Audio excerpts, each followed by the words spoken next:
Yeah, being here.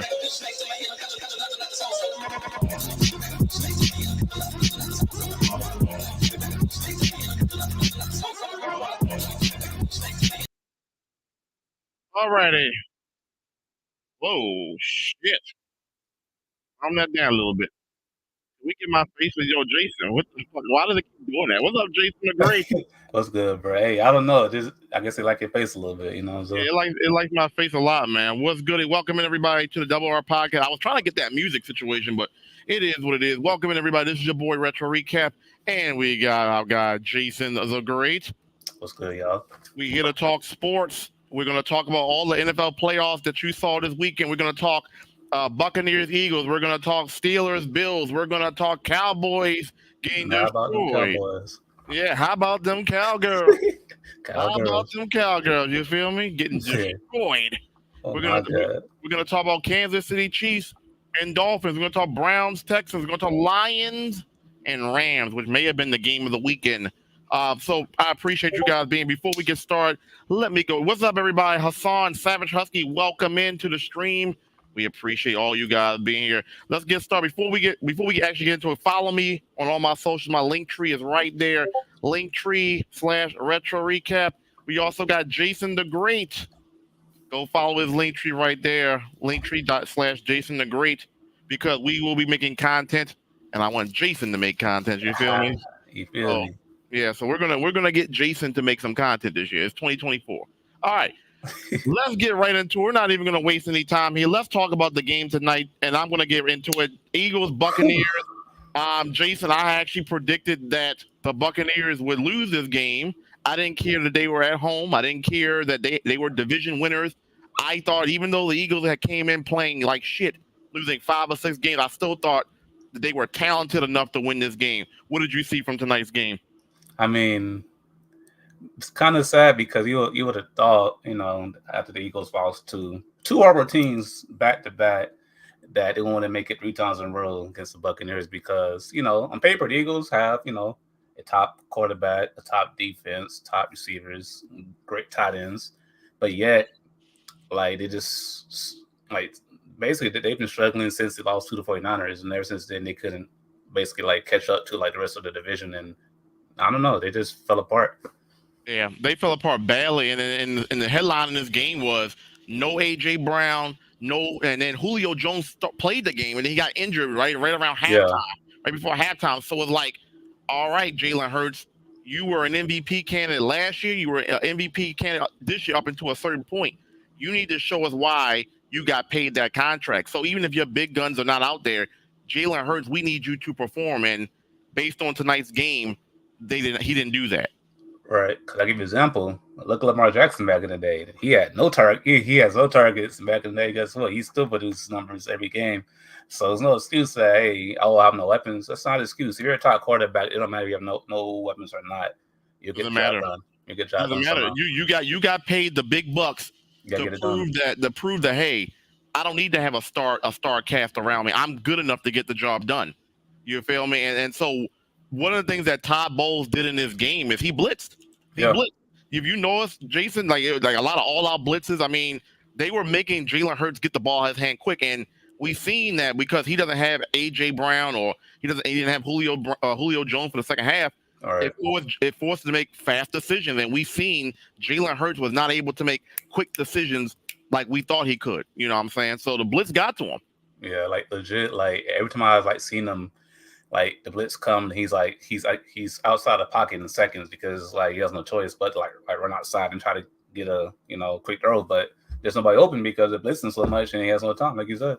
Not nobody open whatsoever, and so do you think the Eagles got exposed? Because let's go back and first let me get the box score for those who just tuning in. So 32-9 was the final score, and I mean honestly it shouldn't even been that close because the Buccaneers receivers, there was a few drops.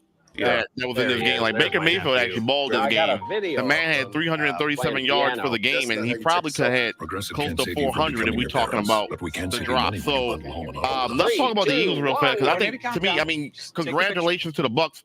I'm not poo-pooing the victory, but I think the biggest storyline of the Eagles. I mean, they were 15-2 last year, went to the Super Bowl. Started off 10-1, and then they just fell apart. What exactly happened, Jason, to this team over the course of the latter part of the end of the season? Well, I'll give you an example, right? So do you remember when like the Cardinals were good with Cliff Kingsbury, right? You know how I think we won like 10, 11 games like one year, and then eventually like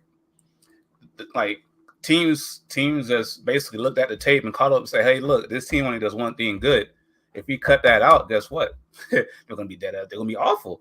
So basically, teams just saw that, hey, look, the Eagles are one-dimensional. And if you stop that in one dimension, they're not going to win a single game because they don't switch. They don't change it up because their coaching's not good. Yeah. Patricia on defense, he's awful. And then the head coach, I don't know his name, Serrano, whatever. He's awful. Nick Sirianni. Yeah, Nick Sirianni. You would think, hey, look, my team keep losing because we're not changing it up. You would think you will at least, put something different in your chart for this game. It's a playoff game against an awful team, but yet they do the same thing because I guess the coach don't know how to do nothing else. You said the Bucs are awful. What exactly about them makes them like? Why do you say that? Okay, well, I won't say awful. I'll say not good compared to the Eagles because think about it. Like this is the same Buccaneers team that put 9 points against the Panthers, and in that game the Buccaneers were starting all of the starters, and the Panthers have nobody, and yet they scored 9 points against that team. And a must win, right? Because they have to win that game to win the division, right? Right. But yet this week they're against a quote unquote good team with a quote unquote good defense with a MVP type quarterback, yet they scored 32 points on them. So I'm like, I don't know. It doesn't add up to me. I don't know. Yeah, and I know Darius Slay was out for a couple of games and he just returned back. But if you look at the Eagles' defense is what surprised me. I knew offensively because no AJ Brown and I figured that would be it. But their defense, you have Darius Slay, you got Jordan Davis, you got Fletcher Cox, you have names on this defense. I don't know what happened to them over the course of the season. The defense got literally shredded this game. But that's what it's saying on the media, that it's like a team, like they're not connected no more. Like the chemistry, the team is gone. There's no brotherhood. It's just they're all out for themselves. And I guess, it showed today because the thing is, I wouldn't care that they lost, but I don't think that it should have lost this bad today. You know what I mean? Because I don't think that the Bucs are this good to blow out the Eagles, in my opinion. I don't either, because you and I both had the Eagles winning this game. Right, easily, quote unquote. Yeah, exactly. Honestly, the way this score turned out, I thought it would be Eagles winning by this much, not the Buccaneers. I was like, what is happening? And then, like I told you during the game, like they was up 13-0 after the first quarter. I'm like, beginning of the second, I'm like, damn, what's happening here? And so let's look at the numbers. Let's look at the winning team. Baker Mayfield, like I said, 22 of 36, 337 for 3 touchdowns. The man almost had 400 yards passing. Like I said, you take out some of those drops that he gets 400 easily, right? He gets 400 easily, and he might have 4 touchdowns. Like they should have had almost 40 points this game. It's unbelievable that the Eagles dropped the ball this bad. Like Jalen Hurts, 25 of 35, 250. Honestly, you look at the 250, and I'm like, I don't even think I can't even envision him having that because it didn't look like that. Because all just dump offs. Apparently, he had one big play to Devontae, and that's it. So it's like, other than that, he can do nothing all again. Yeah. That's my boy, you know what I'm saying? Roll Tide and all that. But yeah, but that's the thing is, and I really can't blame it on him because just like Kyler a few years ago with Kingsbury, when your coach isn't doing any favors with the play calling, you can't really do much. I'm not gonna lie to you. I'm just saying. And one more question, sorry. Mm-hmm. When was the last time Baker Mayfield had over 300 yards and 3 touchdowns in the game, bro? Oh man, it had to be with Cleveland, like back in 20 pandemic year, maybe. Right. Maybe because honestly, let's talk about Baker Mayfield. He played in Cleveland. Right. It was up and down. See, one year he was balling. Like I forgot what the coach name was before they got Stefanski. I forgot what the hell his name was. But that was Baker's coach, and the coach loved Baker. And then all of a sudden that divorce fell apart. They got OBJ. OBJ never got involved, and it's like, okay. Then the pandemic year, they beat the Steelers in that one playoff game badly. I was like, okay. Right. And then the following year, he goes back to being nothing. You know what I'm saying? So what happens? They cut ties with Baker Mayfield. He goes to where did he go before Carolina? He went somewhere before. He went somewhere. Where the hell did he go? We got it right here. Let's look it up. Before he went to the Panthers, he went to somewhere else, and he didn't last long. I'm surprised I don't remember what the fuck. He went to the Rams for. Yeah, there you go. He went to the Rams for a brief period of time, and he actually had I remember he had that one Monday night game. I forgot who it was against. And he looked pretty good. I was like, okay.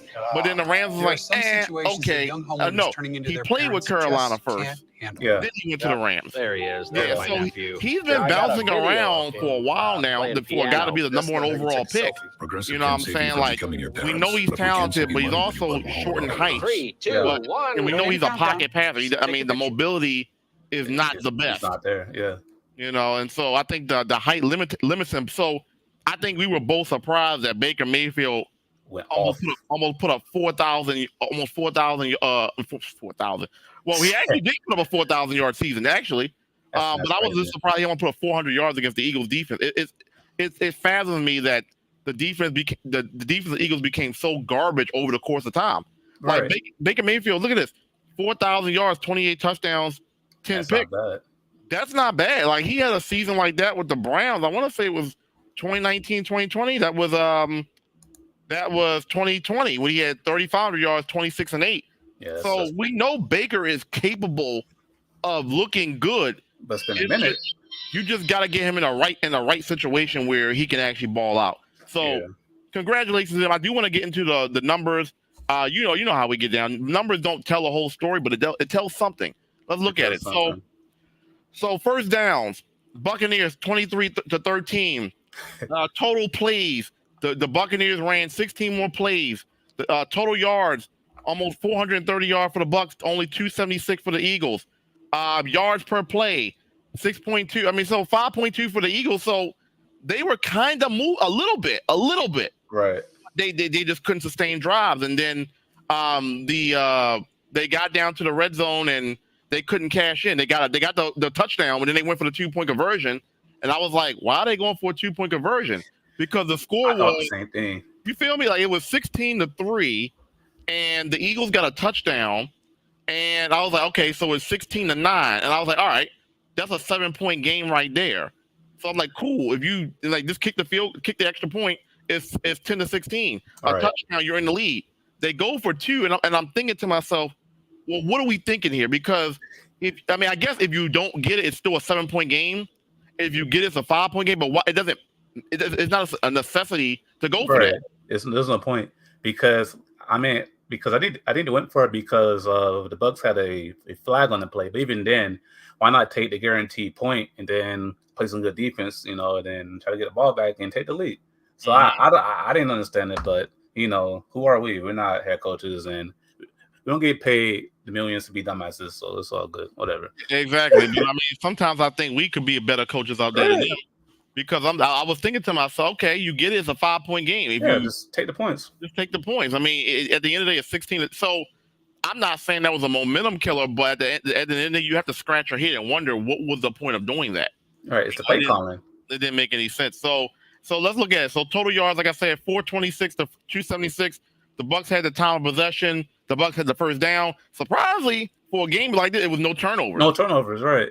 So that means do you know what that means? That means the Buccaneers just outcoached the Eagles straight up because no turnovers.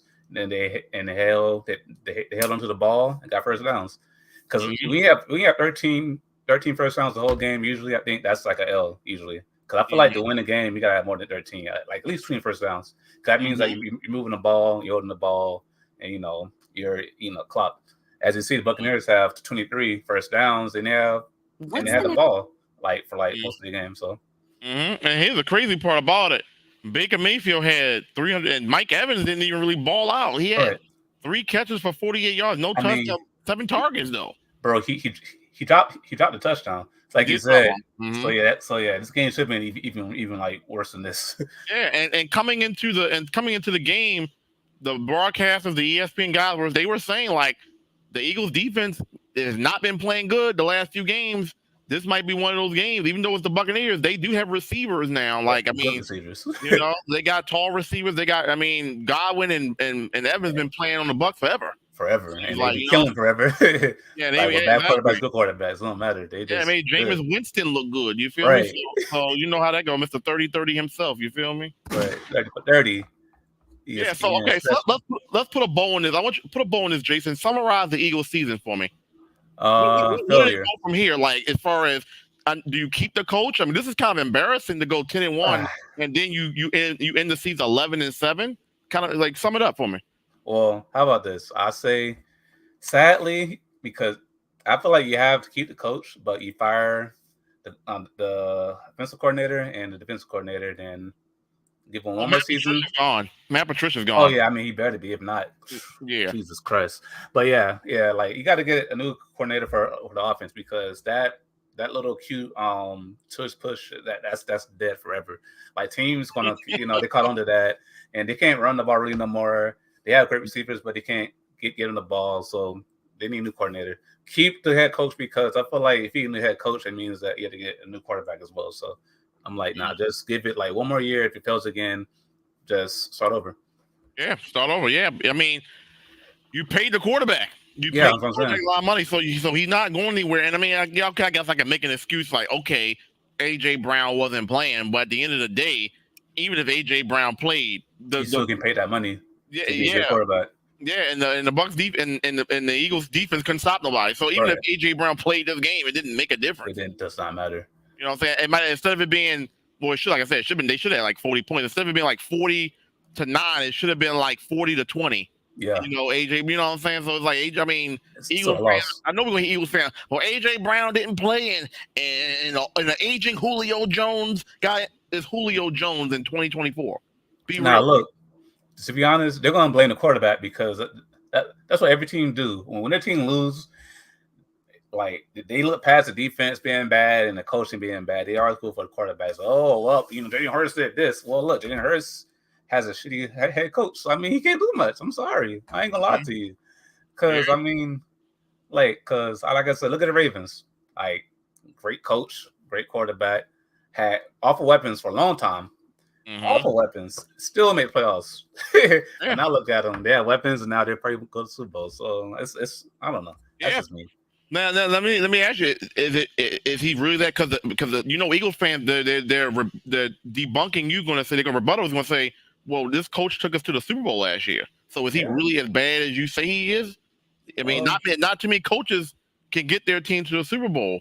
I felt that, but I don't know. I just feel like, man, like the NFC hasn't been that great recently. I feel like there's been like a few teams like Rams, San Fran, and that's about it. And the Eagles, I don't know. I feel like I don't know because I feel like say if they would have won this game and went back to Super Bowl somehow, they would have lost again. It doesn't matter. I just don't think the NFCs are good yet. I agree. Like for the NFC, I agree. The NFC is 10 times better than the NFC right now. Yeah. So shout out to the Bucks. Congratulations, you are moving on to play the Detroit Lions next week, which is going to be a solid game. It's going to be a good game. Yeah, and the reason I say it is because we'll get to that in later on our predictions. But the Bucks got receivers, and so as long as they got receivers and can put points on the board, they can make it a game. So it's not. I don't think it's like Detroit Lions is going to run all over the Buccaneers. I think Buccaneers. That's what's thing. Yeah, and Todd Bowles is a defensive-minded coach. So you see what he did against Jalen Hurts. Yep. I mean, and Jared Goff is more of a statue. So we'll see. He will not move. Yeah, so we'll see. They blitzed a lot of Jalen Hurts. We'll see if they blitz Jared Goff because, like I said, he can't really move like that. So that might be advantage Bucks. We shall see. All right, so we put a bow on that. So I mean, like I said, I didn't have a rooting interest for either team.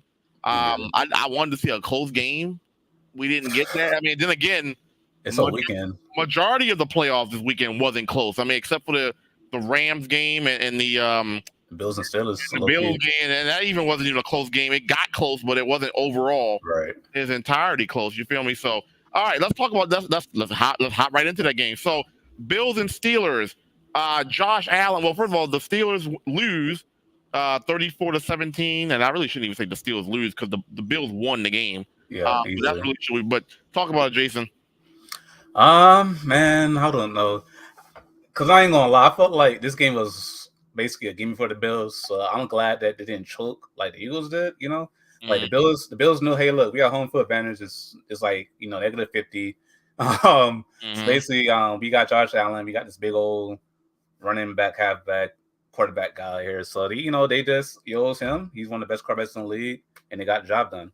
Just that. So what are your thoughts? Because everybody is, especially, trust me, I know probably more than anybody. I didn't sit there and deal with it. Everybody was like, Josh Allen is the MVP. Josh Allen's the MVP. He looked good today. Yeah. So does that kind of validate what Bills fans been saying, or what is your thoughts about him winning the MVP? Well, I'm saying no because it's the Steelers for this Right. game, so I really don't care. But I feel like he's solid. But I just feel like Lamar did more this year for his team. Mm-hmm. Like Josh Allen is good, like I said, like because I've watched your podcast. Like you Mm-hmm. made the points where Josh Allen has to play from behind a lot this year, so of course his numbers look better. So if you're behind a lot, that means you have to throw the ball more, you have to do more. But the Mm-hmm. Ravens been killing teams, so of course Lamar's numbers won't be as good as Josh's, but on paper, I feel like Lamar carried his team, and they took care of business, and that's why his numbers aren't as good. Josh Mm-hmm. Allen's team kind of sucks a little bit, and kind of good, kind of bad at times. So yeah, play more and toss the ball more. That's about it. So, Yeah. but I'm not gonna lie, I feel like it's a coin toss, but I feel like Lamar should get it. Yeah, I agree, but I'm gonna make an argument, and then I know a lot of people that watch this show probably not ready to hear this, but I'm gonna make an argument for Josh Allen in terms of like when Josh Allen plays like this, and I mean like perfect. the man had 4 total touchdowns, 3 passing, one rushing touchdown. The reason why Josh Allen is a no for me for the MVP was only because of the turnovers. But you can see when he don't turn the ball over, Oh, they're gonna win. they win, and he looks good. Like I mean, like seriously, he's a dual threat. Let's not get it twisted here. Like he is a dual threat, like Lamar Jackson. They do it in different ways. Josh Allen's gonna run you over more, so Lamar Jackson's gonna make you miss. But they Right. both are dual threat quarterbacks. The problem is the difference is Lamar Jackson doesn't turn the ball over as much as Josh Allen. Nope. So Josh Allen can have almost 5,000 total yards and this and this, but he also has almost 20 turnovers. Yep. So that's one thing Lamar doesn't have. So if we're going to give him praise for getting the touchdown, we also got to give him and knock him down Give it when he up. throws the interception because And fumbles. who wants to give the ball to the other team? You know what I'm saying? I'd rather have possession of the ball and do what I do with it than have to turn over and then have to play Superman to make up for the turnovers I did cost my team. So Right. so that's the one thing that I would say about they're both talented. And as you can see in this game, I knew coming in the Steelers had no chance. I mean, I knew No a chance. Mike Tomlin coach team was going to play hard. The problem is they got to get their quarterback situation together because they start off with Kenny Pickett, and you all know my opinion about Kenny Pickett. This has nothing to do with being a Ravens fan. This is just being real. I don't think Kenny Pickett is it. He's not I that good. don't think Kenny Pickett is it. So what happens? Kenny Pickett gets hurt. You throw in Mitchell Trubisky, which God, I mean, he's been god awful ever since he got drafted. Exactly. So, he's been like, I mean, the Bears didn't want him. The Steelers got the leftovers, and now they see why the Bears got rid of him. You know what I'm saying? And then Mitchell Trubisky wasn't playing good in that 3-game loser streak where you lost to the Patriots. You lost to some bad teams. Cardinals. And I mean, yeah, Cardinals, Patriots, and I don't know who the other team was, but you lost to some bad teams. Yeah, teams that you should beat if you're a quote unquote playoff team. Yeah, and then so what happens? So Mike Tomlin makes the executive decision. He is the coach. I gotta get Mason. The fact that Mason Rudolph is still on that team, he was on that team back in 2018. Mason Rudolph has been on that team. Yeah, he's for been a while. Yeah, he's been behind Big Ben. He's been a backup for most of that time. Like he's had little moments where we get those spot starts, but he's been a backup. Yeah, and he proved to be their best quarterback. But the problem is the he's only way. Oh, go ahead. I'm sorry. Oh yeah. The only way the Steelers are gonna win games is you feed Najee Harris the ball. The problem is they got down early, 12 carries for 37 yards. Najee Harris is your best running back. Pickens is your best receiver, but you don't have anything else around that. You don't have a quarterback that can push the ball downfield. So it's like Mike Tomlin, they ain't got much to work with. So as I mentioned to you before we got started, about the reporter asking about his contract having 1 year left, and he walked away from the set. Like, put some respect on his name. He might not have the best teams, but for some reason the man has never had a losing record. And that's impressive. Yeah, and the Steelers have had some below average teams over the last even when Big Ben was the last couple of years of Big Ben, and since Big Ben has been gone, they've had some really bad teams. Mm-hmm. And he's a good coach. Yeah, he's a good coach, and so the idea that the Steelers wouldn't even entertain bringing him back is crazy to me. Like, you need to get the man a franchise quarterback because Kenny Pickett ain't it. That's legit. Rudolph ain't it. That's legit. If they let go of Tomlin, bro, I'm pretty sure the Steelers might not win a game next year. I'm just saying because you're not even exaggerating. because they're not because their defense is awful. I mean, I get it's cold outside, whatever, but they play in Pittsburgh. It's just as cold there. I mean, not that cold, but it's Oh, cold enough they for used to it. Pittsburgh right. gets cold like that So too. Yep. like I never seen a team not tackle like at all. Like in the playoff game, bro. They missed tackles on the little receiver. Like Minka had him, he let him go. He spun around and Shakir. Yep. I'm like, what are you doing? Khalil Shakir, he had him Right. wrapped up, and I thought the play was. I think it was a third down. I can't remember if it was a third down. I think it was third down. He had him, and then He just spun like out. spun He's out. like, and that's like the big guy. He's like, bro, wrap him up. Like the whole team was on discipline on defense. Cause I ain't gonna lie, I feel like what's his name? Mason Rudolph played actually pretty good. I feel like the defense actually held him. I think Pittsburgh might have won if the defense would have showed up, but defense did shit the whole game. They did because the game was 21-0 at one point. Right. And I was like, oh, this is over. I was already saying Texans and Ravens before halftime. I was like, okay, because I know the Steelers don't have an offense. They made it a game though. They got it to a one-score game, and that's when the defense needed to put the clamps down. And for a period of time, and in the third quarter, they had the clamps on the Bills for a little bit. That's how they were able to make that comeback, and then like you said, the missed tackle, and then that was it. And then the Steelers, like I said, the Steelers really don't have an offense to come from behind because they don't have a quarterback that can push the ball downfield. Like that's the problem. So shout out to Mike Tomlin. You know what I'm saying, he's working with what he got, but So my question is how good are the Bills in your opinion? I'm not gonna lie.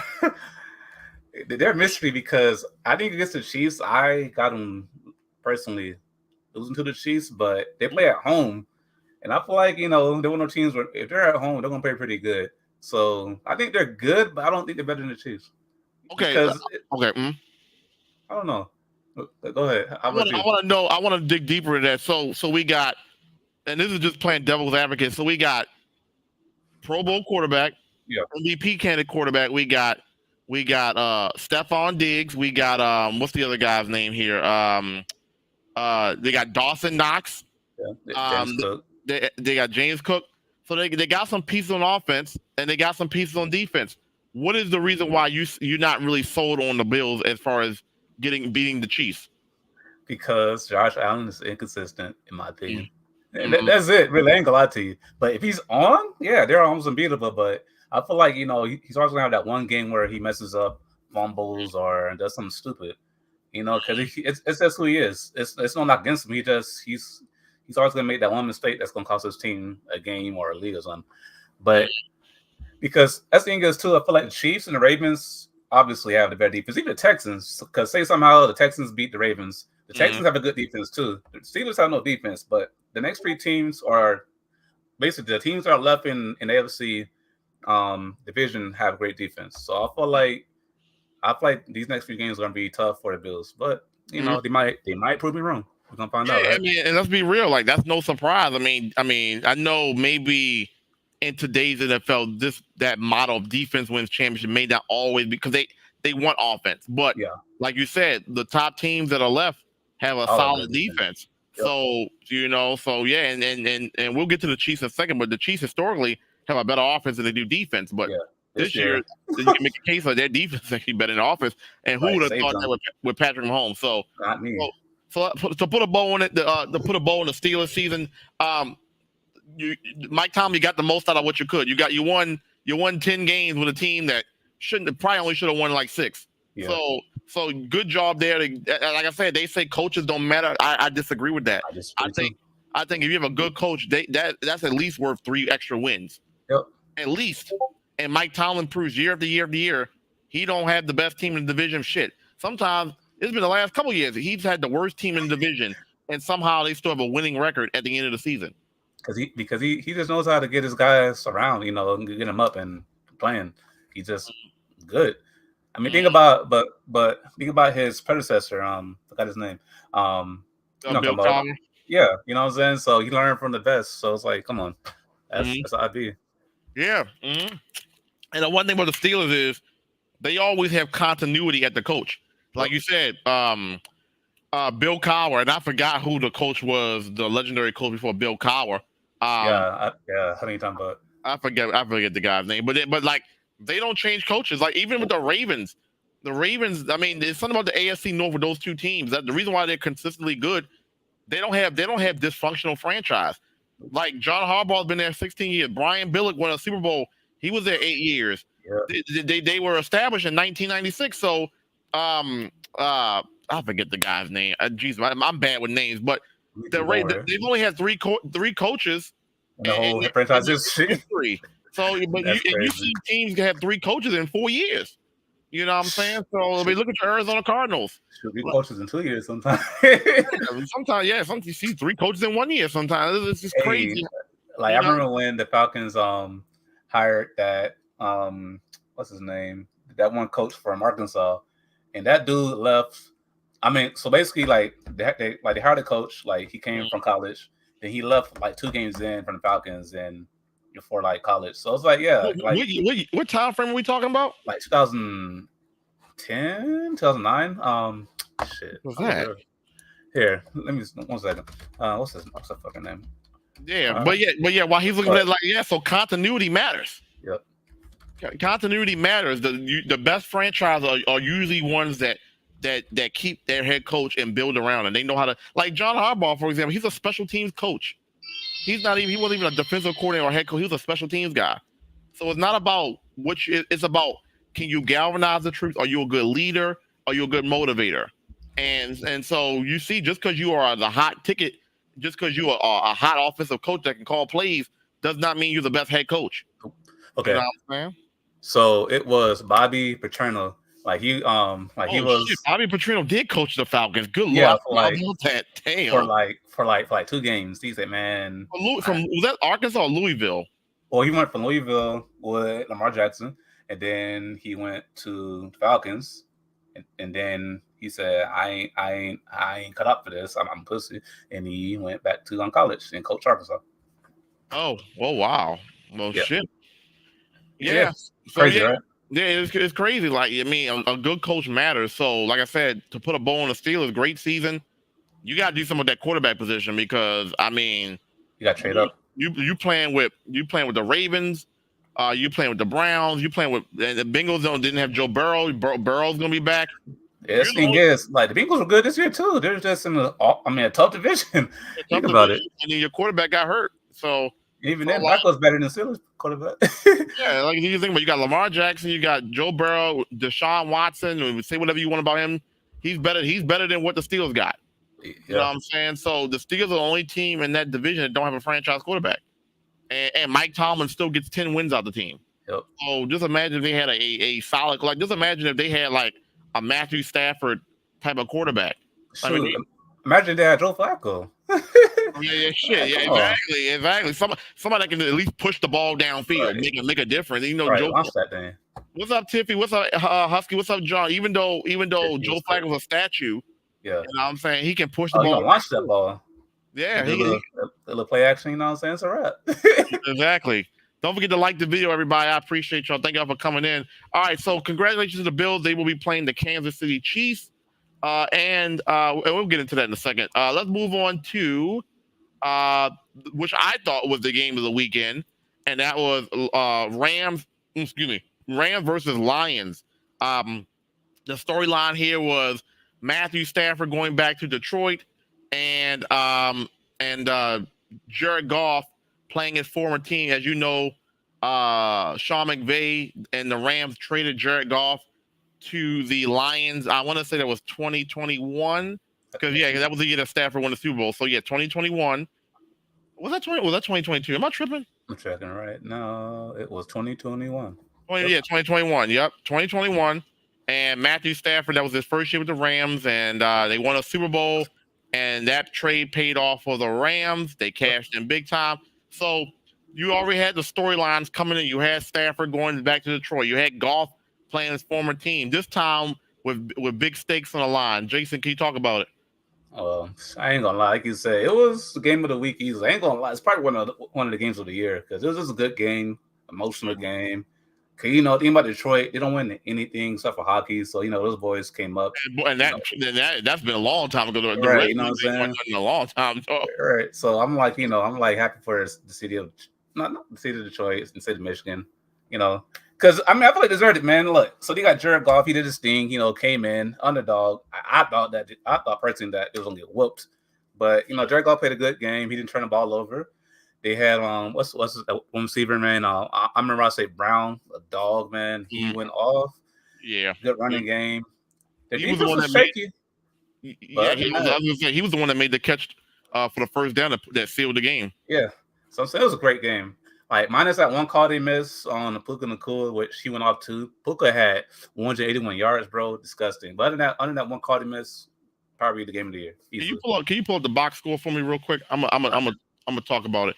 I had it up, but so big storylines in this game. Like I said, like Jason said, Jared Goff playing his former team, Matthew Stafford. I actually picked the Rams to win this game. I felt like the Rams had a slow start to their season, and it wasn't looking that hot. They got hot in the middle of the season towards the end, and they were balling. Like I said, they gave the Ravens some fits. They took the Ravens into overtime on a Raven team that was balling at the time. So we already know they got superstar quarterback. They got Super Bowl winning head coach. They got a all-pro wide receiver in Cooper Kupp. They got a rookie of the year in Puka Nakua. They got weapons. And I was like, there's no way the Lions are going to stop this. Sean McVay, if that's one thing that he knows how to do, he knows how to coach quarterbacks. Yep. And so I'm like, you got one of the best. You got all-pro wide receivers. Like Puka Nakua is going to be really good for the next couple of years. He's a rookie, bro. Yeah, and you got two of the best on your roster. And Cooper, like people sleep on Cooper Kupp. Cooper Kupp's so good too. Yeah, exactly. He got injured, this season. He's a talented receiver. So let's not act like the Rams don't got nobody. So that's why I predicted the Rams to win this game. But the Lions were at home. They hadn't won a playoff game in 32 years. They were motivated to end that narrative. And let's get up Jason. So Jason, let's go over the numbers real quick. All right. So yeah, Matthew Stafford, bro, he threw for 367, 2 touchdowns, got sacked twice, whatever. But solid, right? Easy solid. Jared Goff, he went for 277, 1 touchdown, 3 sacks. It didn't matter though, because I don't know, just something about that game, or the Lions they were feeling it. I felt like. And okay, in the rushing game, yeah, Montgomery for 57, Gibbs 25. It's pretty solid if you think about it, because both had a touchdown. But the Rams running game wasn't that good today. Like they only had 61 yards rushing, and they got shut down really. And personally, I think that's why they lost, because usually when the Rams are good or winning, I feel like their running game has at least 100 yards rushing, and then Matthew Stafford has his numbers too. But when it's only Stafford doing well, at least this season, at least, like if it's Stafford doing this thing and not running game, they usually lose. So yeah, and that's why I made that. Yep, and their running game is especially, and that's why they weren't winning games. They had an issue with they had Cam Akers on the roster. They didn't know what to do with him. You know what I'm saying? He was. I got the sense that him and McVay never seen eye to eye, and probably and I felt like once they got rid of him and Kyron Williams became the guy, that offense started to become more balanced. And like Jason said, usually when they get 100 yards, that's a hard offense to stop, because you already know the receiver's going to get theirs. Yep. And if the running game can give you 100, that's over the top. So almost a guarantee one. But they didn't get that, as he mentioned. So. And another thing is too, I ain't gonna lie to you. I personally just think the Rams ran out of time, because say if it was like one more quarter or some shit like that, I think the Rams would won. Because I think it was a good game. I don't think either team really lost. I just think that one team ran out of time, and that's it. Because both teams played pretty well. Like there was really no turnovers. I don't think so. It's like I just hold up. I'm gonna check though. Yeah, I'm not sure if it was, but from an entertainment standpoint, it was a very good game. Yeah, it just had no turnovers. Look, you see, like the time of possession was even. So legit, the Rams just ran out of time. Do you think about it like that? Because there was no losers. It was just, hey, time's up. Yeah, and the biggest storyline from that game was the fact that that the Rams couldn't score in the red zone. Like they had that too. A few red zone opportunities, and they couldn't score. For me, I think that was the big part of the game. Yeah, because they had 3 field goals. Yeah, those 3 field goals could have been touchdowns. If you just convert one of those to a touchdown, you win. So. It's crazy to think though, because with all those weapons, you would think that scoring in the red zone it shouldn't be a problem for them. Yeah, but for some reason they had a hard time in this game against a Lions team that that to me, I think you can put points up on the Lions, especially with the talent they got, but they couldn't score in the red zone. To me, that's the difference in this game. If you just turn one of those drives that you got to rip to from a field goal to a touchdown, they win this game. Yep, and it's over. So just a small thing. So yeah, Jared Goff played good. Jared Goff, like I said, he didn't turn the ball over.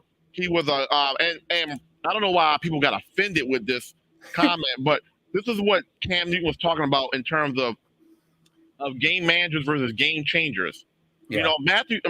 Jared Goff, that's just call it is. He's a game manager. Yep. But when he manages the game very good, he can be very good. Yep. You know what I'm saying? We're not asking him to be Patrick Mahomes. You know what I'm saying?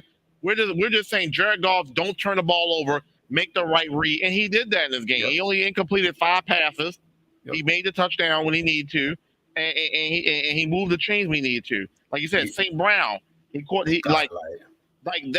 threw the ball. Like they could have just ran the clock out against the Rams, but they threw the ball, and they was like, we're going to go for this first down. It was a gutsy call. First down, and they iced it.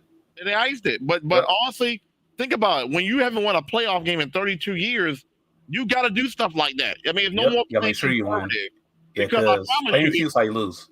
Yeah, and I promise you, if the Rams got the ball back, they probably would have scored and won the game. Yeah, you know how Matthew Stafford get down.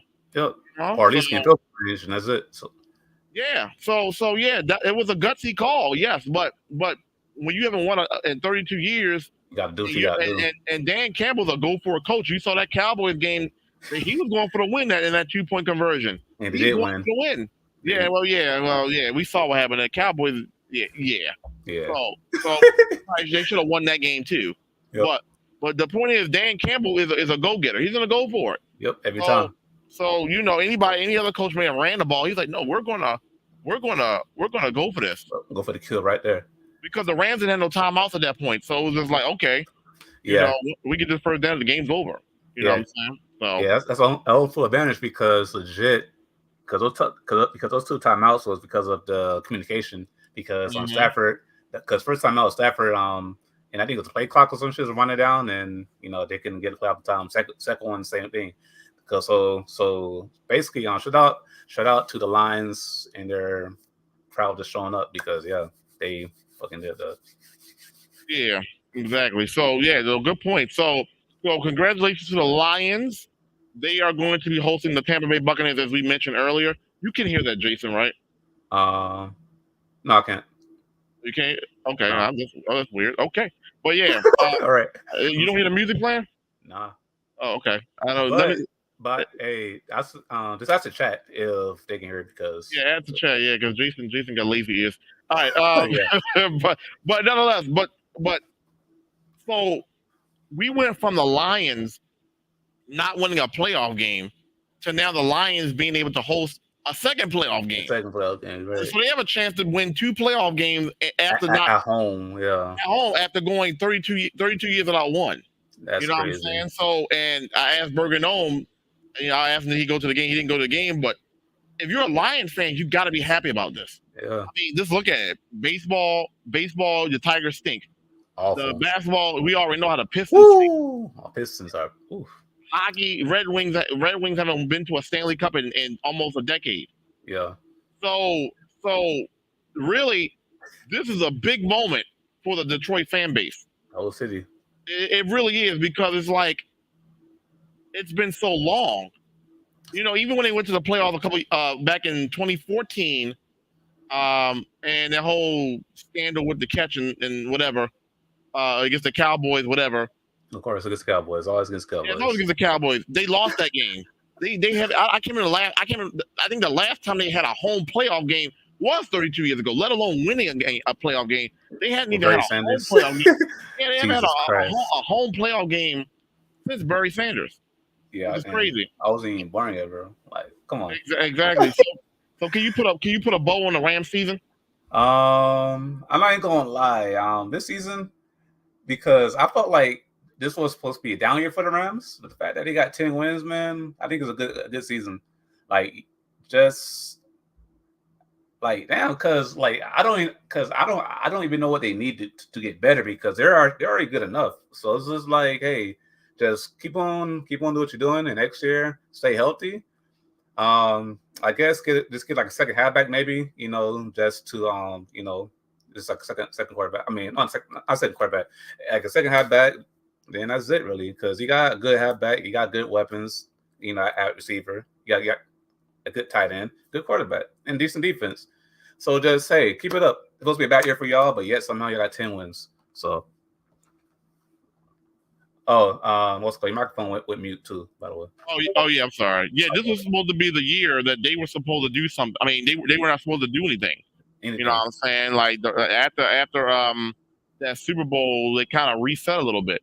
Yeah, because thing is, they're talking about Aaron Donald's going to retire. He's old, washed up, all this crap. Which that narrative is crazy in itself. Right. So Yeah.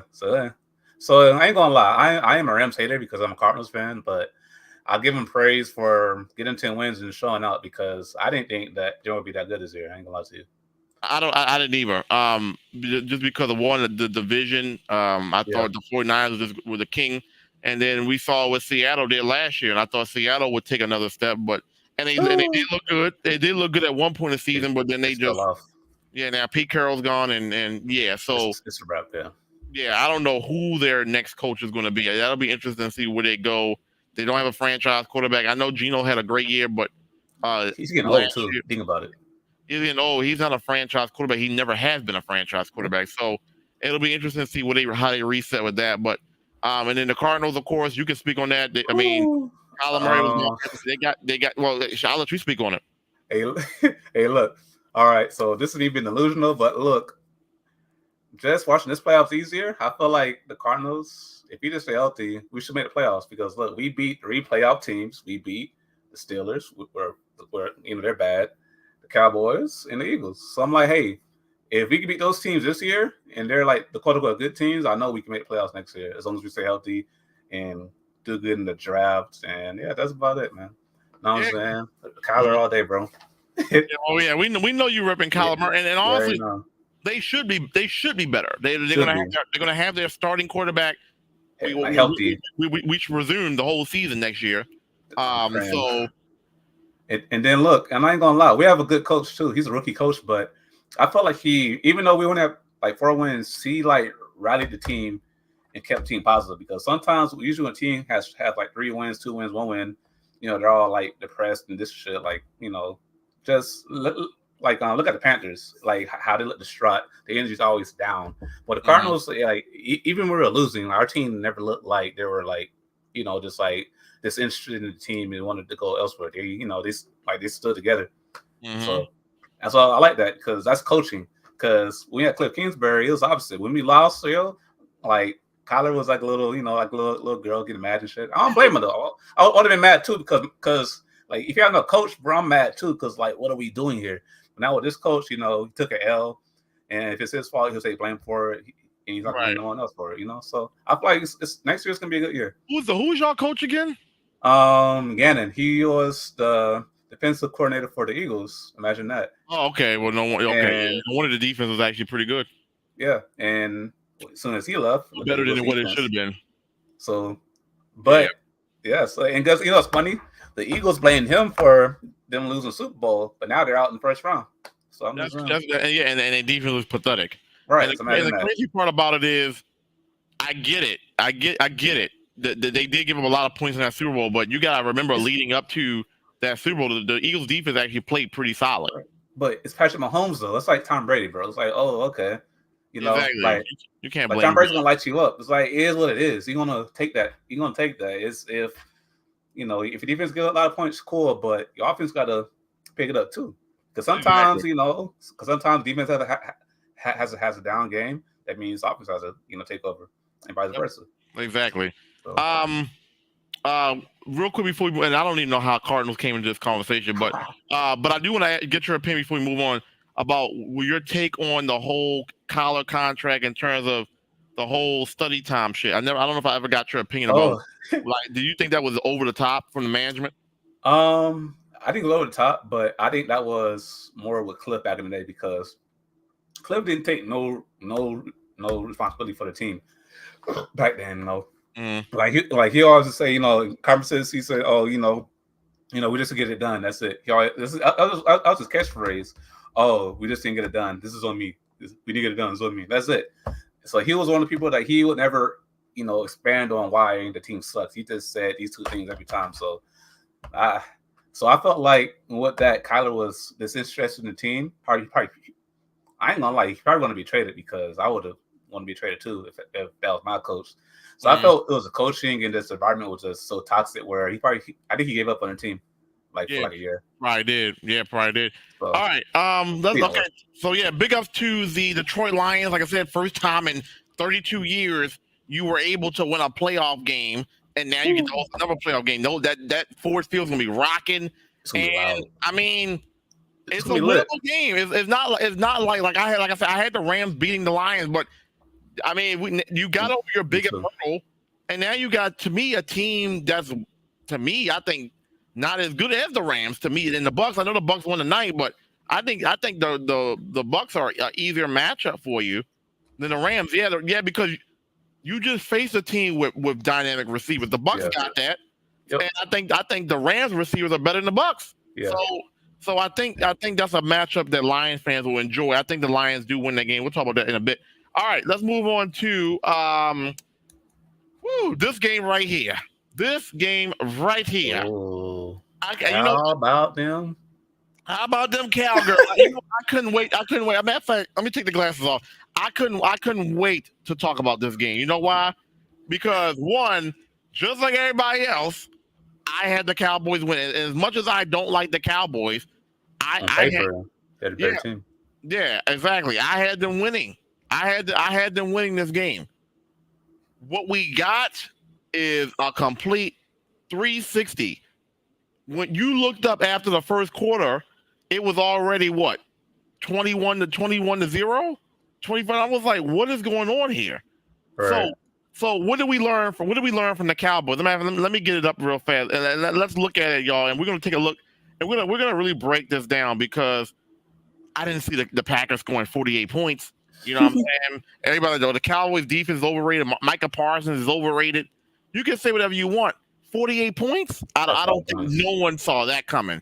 Okay. You know what I'm saying?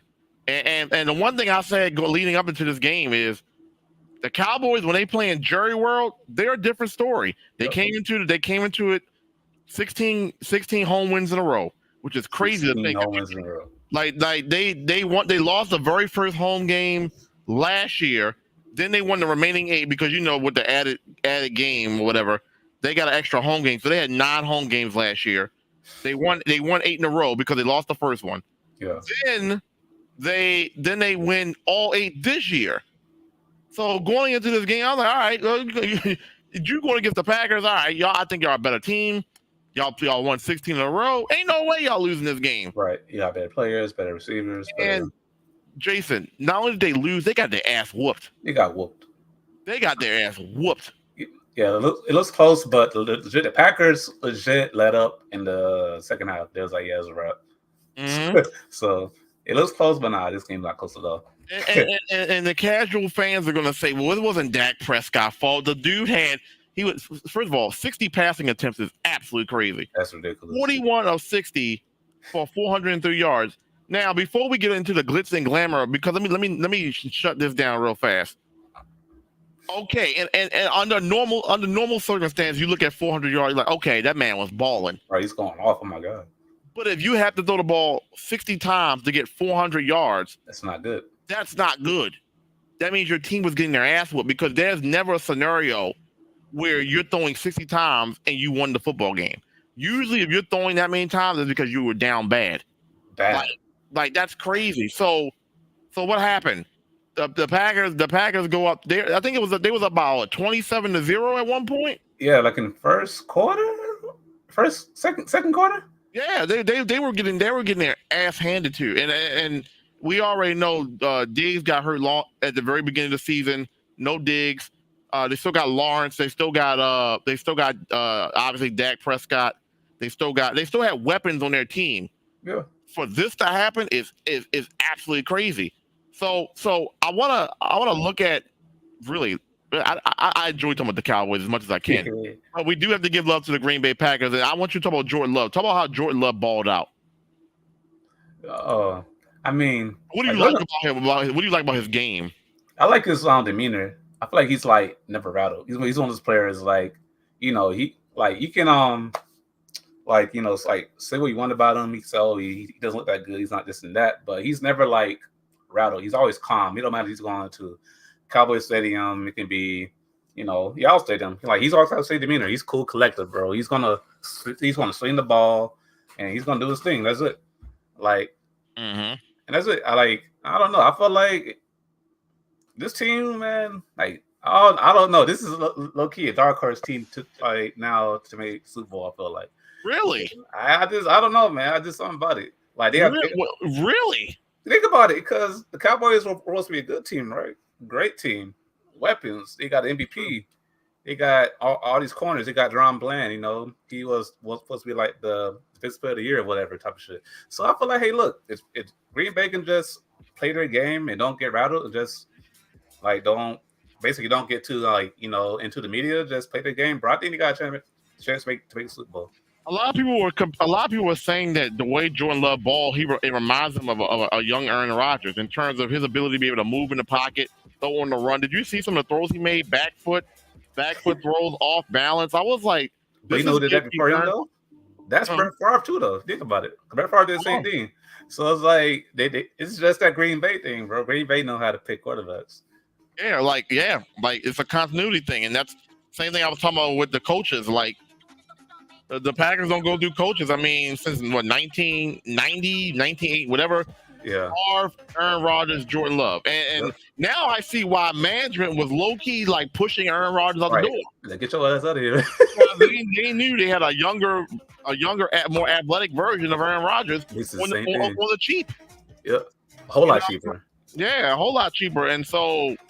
You know what I'm saying? I do agree with you in terms of I do think the Packers are going to be a factor. I'm just not sure about this year. I feel like next year, now that Jordan Love is establishing himself, they're going to be nasty. And I just don't. And then you got Jones balling out. I was like, 21 for 118, 3 touchdowns. Solid. On 21 carries, and that's ain't like carries, bro. Think about it. 21 carries, and he got 3 tutties on him. That's crazy. So, hey, I don't know, man. It's just something about Green Bay, and I'm not a Green Bay fan, but I just think that if they stay healthy, man, I think they can beat 49ers and all that. I think. Really? Yeah, I leave them in my heart. Because I don't know, because I think like 49ers, I think they're kind of overhyped. I know that the defenses are great, but if the defense don't show up, bro, I think they're going to lose. Well, okay, I'll save my question for when we get to the actual analysis of the game. But yes, I mean, they play great. Mm-hmm. Their defense, I mean, it may look like, okay, they give 32 points, 400 yards. Their defense played great. Right.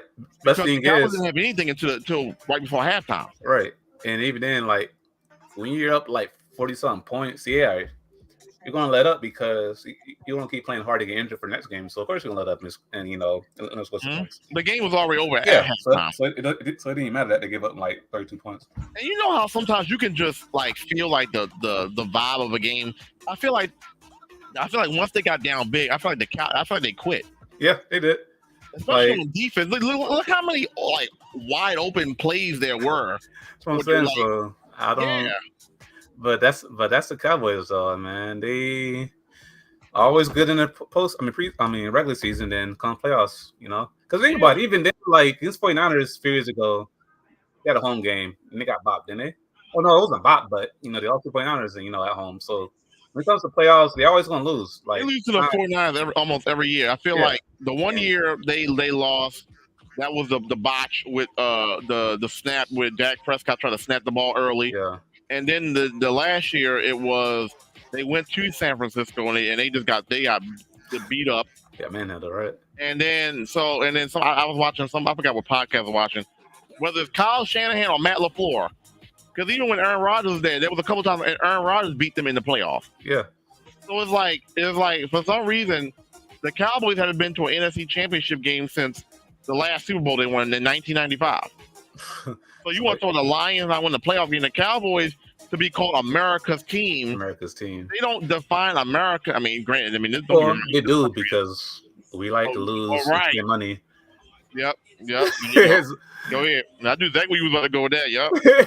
So, you're right. But anyway, America is shitty. Yeah. And so are the Cowboys. You know what I'm saying? You know, so you're right. They are America's team. Right. That's a similar right there. And we had this debate with Colossal the other day about Dak Prescott not being a good quarterback, and I was really making an argument for Dak. Like, put some respect on Dak's name. Like, the man had 4,000 yards, 35-9. Like, but then when you actually watch him play, and then you look at the Dallas Cowboys in a nutshell, they beat up on bad teams. They didn't play good against the good teams. Yeah. If remember said like that in your chat, bro, I stood by it. The NFC East is not good. I don't care. They got 2 teams with 10 wins, bro. I know it's not a good division. Like, the NFC East hasn't been relevant since the Eagles won the Super Bowl, I think. Yeah. No, even then, no. Did they win Super Bowl? Yeah. Basically that. Since then, they're not good division. So it's like, like they're like mediocre. Even though they have 2 teams. Other than that, they got Commanders and the Giants, bro. Like, who cares about them? Yeah, and I mentioned this the other day, and I'm gonna bring it up again for those who missed it about my analysis of why the Cowboys are, in terms of them beating up on bad teams. So let's break it down. First game of the season, they won. Look how many times they scored 35 points this season. Well, look who it's against. 40-0 against the Giants. Yep. You beat a Jets team with no Aaron Rodgers, 30-10. The Cardinals beat you. Without Kyler Murray. No Kyler Murray. And say what you want to say about that. One, you should never give 28 points, but you only scored 16 points. Right. You still have a high-powered offense. Okay, you beat a shitty team and the Patriots who can't score the save a lick. That's why Bill Belichick is gone. 38-3. You played a good team. Your first really good team you played all season. You get lost. 42-10. Smoked. Cooked. You beat a Chargers team that ain't good. Barely. I mean, Justin Herbert, they're cool, but they're not good. You beat at this point in time, the Rams weren't the Rams at this point in time. The Rams weren't good then. 43-20, cool. You played another good quote unquote, at that time. The Eagles were good. Yeah. I lost the game. They're looking real good. Oh my God, the Eagles. Woo. Right, 28-3. You played so look. You see the theme. Yep. You scored the 40 points against the Giants. You scored 49 against them. The Giants are trash. So you scored 89 points against the Giants. Against one team. One team. And everybody's thinking, all right, that's so amazing. But you're not. So played the Panthers, 30-10. Commanders, trash, 45-10. You played Seattle. Now, at this point in time, this is end of November. Seattle was on their downfall. It was on their downfall. But even then, though, look at Seattle. They scored 35 points. You scored 35 points with Geno Stone as your quarterback. Right. So come on. And in that game too, I feel like they won like in the fourth quarter. Like I feel like the Cowboys had to score at the end to win. So even in that game, they weren't winning the whole game. Winning the whole game, exactly. So there you go. Yep. Then you start playing the Eagles team because December is when the Eagles start dying off in late November, early December. Yep. So you can take that. I mean, on paper they were a quality team, but if you look at how they were playing at the time, no. Yeah. You play another good team, another playoff team, the Buffalo Bills destroyed. They scored 10 points. And as I mentioned before, you take that team away from Jerry World, they don't even look like a playoff team. Nope. And it's clearly evident. Then you go to Miami, which, honestly, even though it's away from Jerry World, it's a warm weather place. I thought, okay, it's Miami. Right. Now, granted, it did come down to a late field goal to win that game for Miami, but you still lost. Yep, and that was an L. And we've seen how Miami have looked toward the end of the season. You can call them quality if you want. They didn't look that good at the end of the season either. Yeah. So I get on them after. Second. So you could honestly make a case that this may not have been even a great win for the Dolphins. You know what I'm saying? Then you like we mentioned earlier, you barely beat the Lions. You still lost to the Lions. I mean, on paper they did. In my book, they lost. I don't care nobody say. It says it's a win, that's a loss. I don't care. Yeah, exactly. Exactly. So And then once again, in the regular season game, you shitted on the Commanders again. So basically, they put up close to like 200 points on the Commanders and Giants, but against everyone else, it's like nothing. Right. Well, everybody was good. Yeah. They didn't do anything. So getting back to the conversation, Colossal was like, Dak Prescott ain't that good. And I was like, no, look at his numbers. Now I get it. Yeah. Because look at what he's doing against all these bad teams. But when you actually when the camera's on you, the spotlight's on you in a playoff game, and it's time for you to show up. Now I see what he's talking about, because he didn't look like an MVP candidate to me. I was like, the pick six that he threw, he stared the receiver down the whole way. Like in college. I think it was a slant pattern. On the slants. Yeah, it was a slant pattern, and I forgot the guy name that got the interception. He read it the whole way, took it back for a pick six.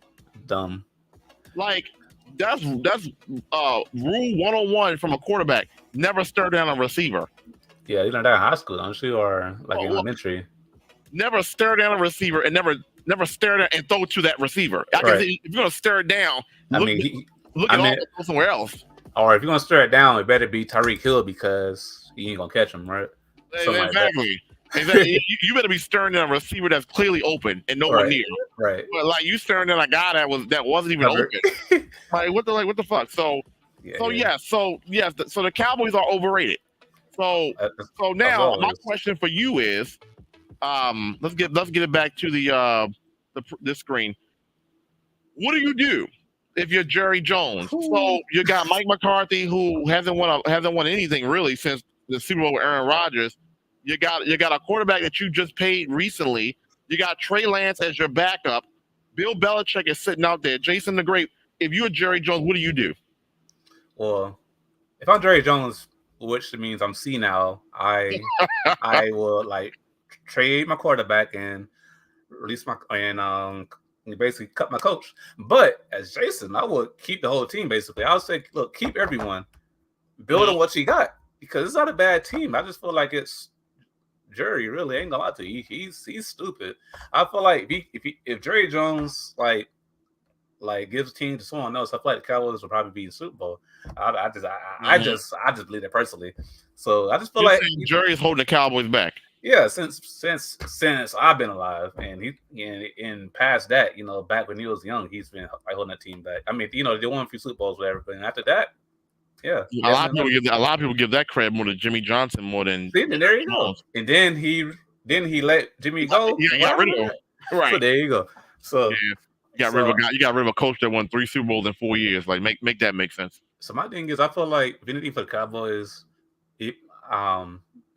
I don't know. I guess the secondary needs to get a little bit better. Even though I know their Diggs was hurt, and they had one guy that had 13 picks that they were raving about. Oh my God, he has 13 interceptions. Who cares? He's ass. He's not that good. But so then basically their defense just needs to get better. And that could be a little bit miscued too, because they blown out teams. The other teams got to throw the ball more. Right. So that's what I'm saying. More interceptions. Who cares about that? Right. Exactly. That's like having like 400 yards in this game. Who cares? Well, you're saying Jason, the owner or that's running the team, you saying you keep the team. So basically, I'm sorry. Go ahead. Basically, how about this? So you got to keep him for at least one more year before you blow it up. Because technically on paper, this is not it's not a bad year, but it's not the year you want it. So I feel like next year, look, if you just do a few things better and don't lose to Green Bay, you know what I'm saying? You're good to go. What do you think that they need to get them to be able to beat the good teams? Because we know they can shit on the bad teams. What do they need exactly to beat the good teams? They got receiver. I guess in their eyes, they got a franchise quarterback. I mean, yeah. I don't know, because like I said, they have Dan Quinn. He's a good coordinator. I feel like they have a decent coach. I mean, you sure about that? I mean, the way they got lit up yesterday. Are you sure? Well, but I don't know, man. Shit, it's the Cowboys. So I don't know. No, I get you. Historically, Dan Quinn has been a solid as a coordinator. Yeah. for Seahawks back in the day, no, you know what I'm saying? He's been decent. I just feel like, well, I guess it's more mental now at this point. They got to stay together as a team. And that's what they have to think of because on paper, they got pro bowlers. They got, excuse me, they got all pros and all this and that. So I feel like they just have to, like, play better. I guess that's it. So what do you do with Trey Lance? Because he's there for a reason. He was there to apply pressure on Dak to play his best. Otherwise, he's going to get replaced. So what do you do with Trey Lance? Because Dak didn't really have, I mean, he had a good season, but he didn't do good against a good team. So what do you do with Trey Lance? Well, I say you got to keep him too because I say this is like Dak's last year. Keep him one more year and say if Dak like stumbles halfway through this year and the Cowboys kind of losing, you bench Dak and put Trey in. So you got to keep him. I always wonder how you grade this because Dak Prescott technically puts up good numbers. Yeah, on paper. But when you watch him play against the games that matter, he doesn't really have the best game. So it's like it was pressure. Do you pay him again? Because he does have good numbers. Nah, you give him a franchise tag, and after that, you know, it's like, hey, if you don't like it, it's gonna be expensive though for him. I mean, but is it worth it when you got a guy that can potentially replace him on your roster? Well, the thing is, a franchise tag's 1 year, and if buddy sucks, you trade him away to a team that needs a quarterback, and then they will take that franchise tag for that year, and then that's chunky money though. You talking chunky money, but it's Jerry Jones. Who cares, right? Yeah, I guess you're Jerry. Right. Know what I'm saying? Right. Yeah, that's true. Because I mean, I'm imagining by this time next year, we're talking about the franchise tag being. Last year was around like 40 million. So something like 50 at least. Right? You're gonna be close to 50 million. You really gonna get Dak Prescott 50 mil for 1 year? Yeah. Okay, then you're right. Screw that. I'm only on that. So it's an LL. So I guess you trade him then, right? That's what you can do.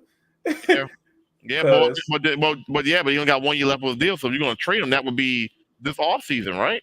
Yeah. Because if you let him ride out next season, he can walk away as a free agent.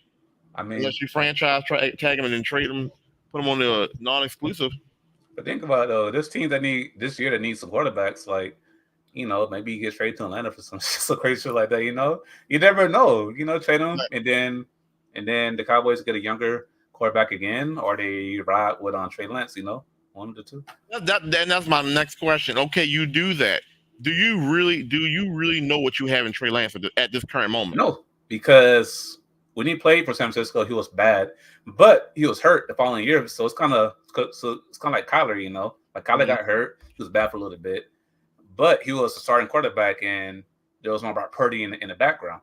So that's the thing about him. That Trey Lance had like 2 bad games, I think, and then Purdy came in, and you know, and from there, you know, it's history. So that's the thing is, so I really don't know if he's good or bad yet. So we're gonna see in the preseason, like next year. We're going to see. We're going to see for a fact. So I know we talked a lot about the Cowboys, but big ups to the Green Bay Packers. Matt LaFleur, Jordan Love, Aaron Jones. You guys balled out and did what you're supposed to do. I mean, 48 points on the road in a playoff game. Niggas in Dallas too. Yeah, against a team that won 16 straight home games. That's impressive. Yep. Like I said, I didn't see this at all. Like I said, they didn't win the division. I mean, they played a little bit better down the stretch, but no, it's like as much as I hate the Cowboys, I didn't think that they were going to lose this game. I'm not gonna lie to you. I thought they was going to win that easily. Yeah, but. So everybody made a big deal about the Cowboys getting the division title over the Eagles in the last regular season game. Do you think the Cowboys would have been better off playing the Buccaneers? Yeah, instead of the Packers. Yeah, because I think the Buccaneers, I don't know. I just think, what's his name? I don't know. I just think that this is a better matchup on paper. You know what I mean? Yeah. It's on paper because I think they would have been playing on the road, but you think they still would have won? Yeah, because I felt like the corners would have matched up better with the receivers because Godwin and Evans, you know, they're not as fast. They're tall and strong receivers, but they're not as quick. So I felt like at least their corners could press a little bit more against the Bucks. Because think about it, the Packers are young. They're young, quick, this and that, blah, blah, blah. Buccaneers are they're older team, this and that. I felt like that was a better matchup on paper. More now, at least. Now I'm saying, seeing now from, you know, this L. But on paper, even then, I thought the Cowboys would have won against Green Bay, so I don't know. Yeah, exactly. I think we all were going in there. I actually had Cowboys and Lions because I wanted to personally see that because I wanted to see the rematch. I wanted to see if the Cowboys could beat them again, and Yeah. but we didn't get that. All right, let's move on. Enough Cowboys talk. Congratulations, the Packers are going to be moving on to play the number one seed in the NFC and the 49ers, which Jason is saying it's a I mean, it's a possibility. possibility. That they Nothing may get that. guaranteed, but I wouldn't be shocked about that. Right, I got you. The way, yeah, if Jordan Love can do the ball like that, yeah. All right, let's move on to the next game. Dolphins and Chiefs. Phew. So the headline in this game was the freezing cold temperatures in Missouri. I think what they said was like what -2 degrees or some crazy like that. And I already wind chill knew, was something wild. Yeah. yeah, and I already knew that the Dolphins, who are a warm weather team, was not going to go into that kind of cold with that kind of quarterback and win. Like Tua Tagovailoa has not balled in almost a month. You know what? It goes back to what I said with the Eagles and then even Cardinals. When you get one dimensional, it's easy to figure it out. They're gonna just toss Tyreek the whole time. Okay, and when that doesn't work, that's what they're still gonna do. Toss Tyreek again, even though it's like triple coverage. That's the whole plan. I mean, you know, they were running the ball good with Mozart, but even then, they shut him down. He only had 8 carries the whole game. That's awful. So you know, yeah, it's like Really bad. That's really right. bad. So it's like, yeah, if you shut down the run game and you want to pass to Tyreek, bro, yeah, you're gonna lose that game. Like, I don't care if it's the Panthers, bro. Yep, exactly. My question to you is, before we even get to the breakdown of this game, what do you do with Tua Tagovailoa? Because you didn't pay him. So what do you do with him? Like he had a decent season. They was talking about him in the MVP race. What do you do with him? He's not bad, but he's not amazing. Well, like you said, because you know, I'm a believer of second chances because I'm a dumbass, right? So I'm gonna say, since like you said, he's a cheap option. You keep him for like this time for like a 1 year, 2 year, for like a little bit of money. If he sucks, like I said, with that, you trade him. Because I feel like we try to start over with a rookie or something. I mean, like at least you can get like who's gonna be like a free agent quarterback this summer? Like Kirk Cousins. Like even Kirk Cousins is good, but do you take Kirk Cousins over Tua? I mean, I think that's actually a good question. You know what I mean? Kirk Cousins come off an injury though. That too, ACL torn. So, yeah, I don't know if I can say at this point. I mean, and then Tua is younger, right? So I probably would say Tua, but it's actually closer than you would think. Right. Kirk Cousins is actually he can ball. He can ball. No, I was gonna say I'm not saying he's bad, but I feel like like Kirk Cousins has some Tua moments where he'll throw it in double coverage and do some dumb crap. So I'm like, but I feel like Kirk Cousins is probably like the smarter quarterback, a bit more IQ, and he'll actually check the ball down instead of trying to fight, force the ball every time to Tyreek. So, I mean, I say you keep him because I don't think you can trade him unless you have like a backup quarterback that you've been knowing about. You think he's good or something. So I feel like you got to keep him. Yeah. So while you were talking about that, I got me interested in wondering who is on the free agent market. So Kirk Cousins is one. We got Baker Mayfield, and I imagine that he ain't going nowhere now. I'd imagine based on the season he had, I think the Buccaneers got their guy, and I think he would actually want to re-sign there because they gave him a chance to revitalize his career. Justin Fields is that, no wonder they talk about what I think the Bears are the number one overall pick, right? Because they got it from Carolina, right? Yeah. So that real quick, while we on that subject, what do the Bears do? Do you keep Fields or do you draft a QB? Do you draft what's the guy from USC that just came out? Caleb Williams. Caleb Williams. What are your thoughts? Is Caleb Williams, you think, a better prospect than Fields? Personally, I don't think Caleb Williams is going to be that good. So I say you don't take him first overall. But knowing franchises and owners, when you're starting quarterback and you're not doing good, you're always going to be the first one they're going to cut. And they're going to sign another quarterback to the same crappy offensive line and think he's going to do something better.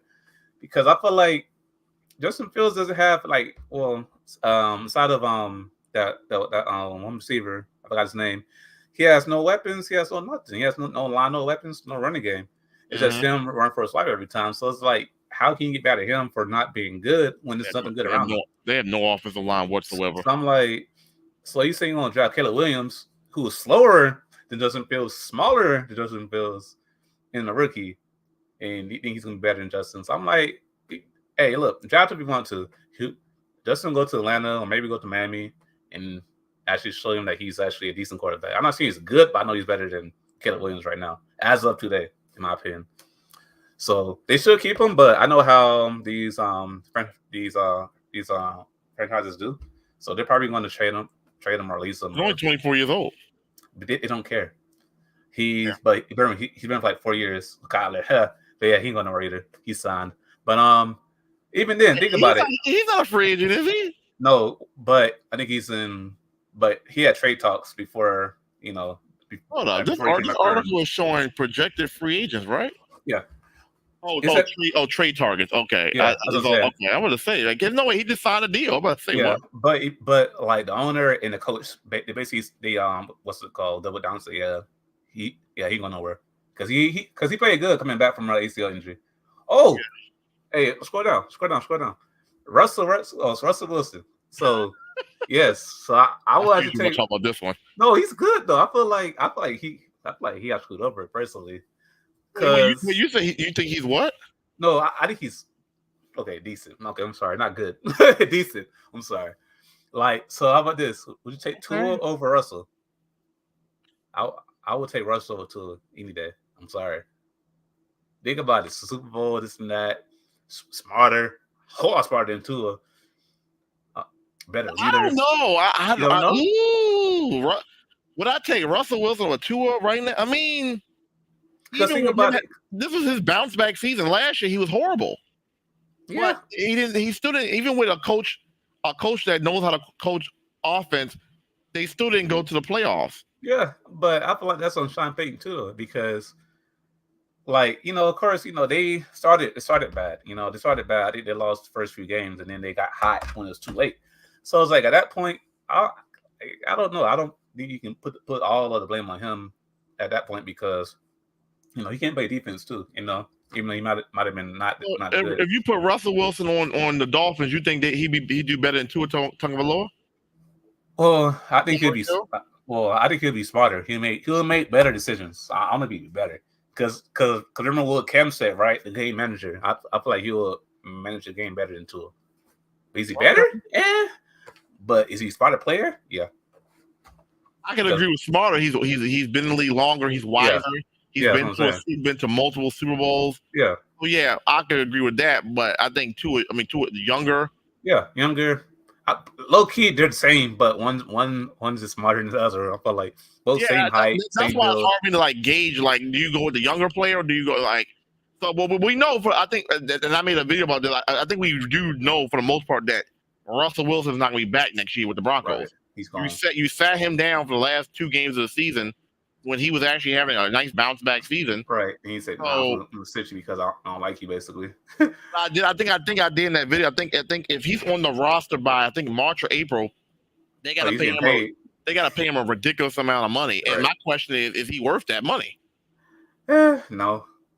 Right. But does he think he? But he thinks he's worth that money, so he wants that money. Well, good. He could think he worth that money. True, man. Me too. Shit, man.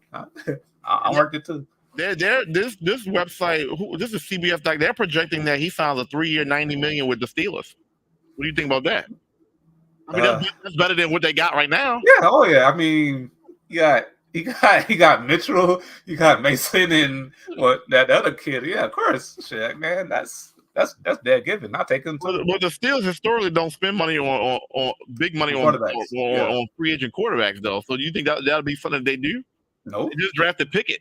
So I don't know. Look, they'll keep Pickett, and then he'll have a bad year, and then they'll finally fire Mike. Watch. You don't sign Russell Wilson to this kind of money. You're talking about $30 million per year if Kenny Pickett's on your roster. Like, right.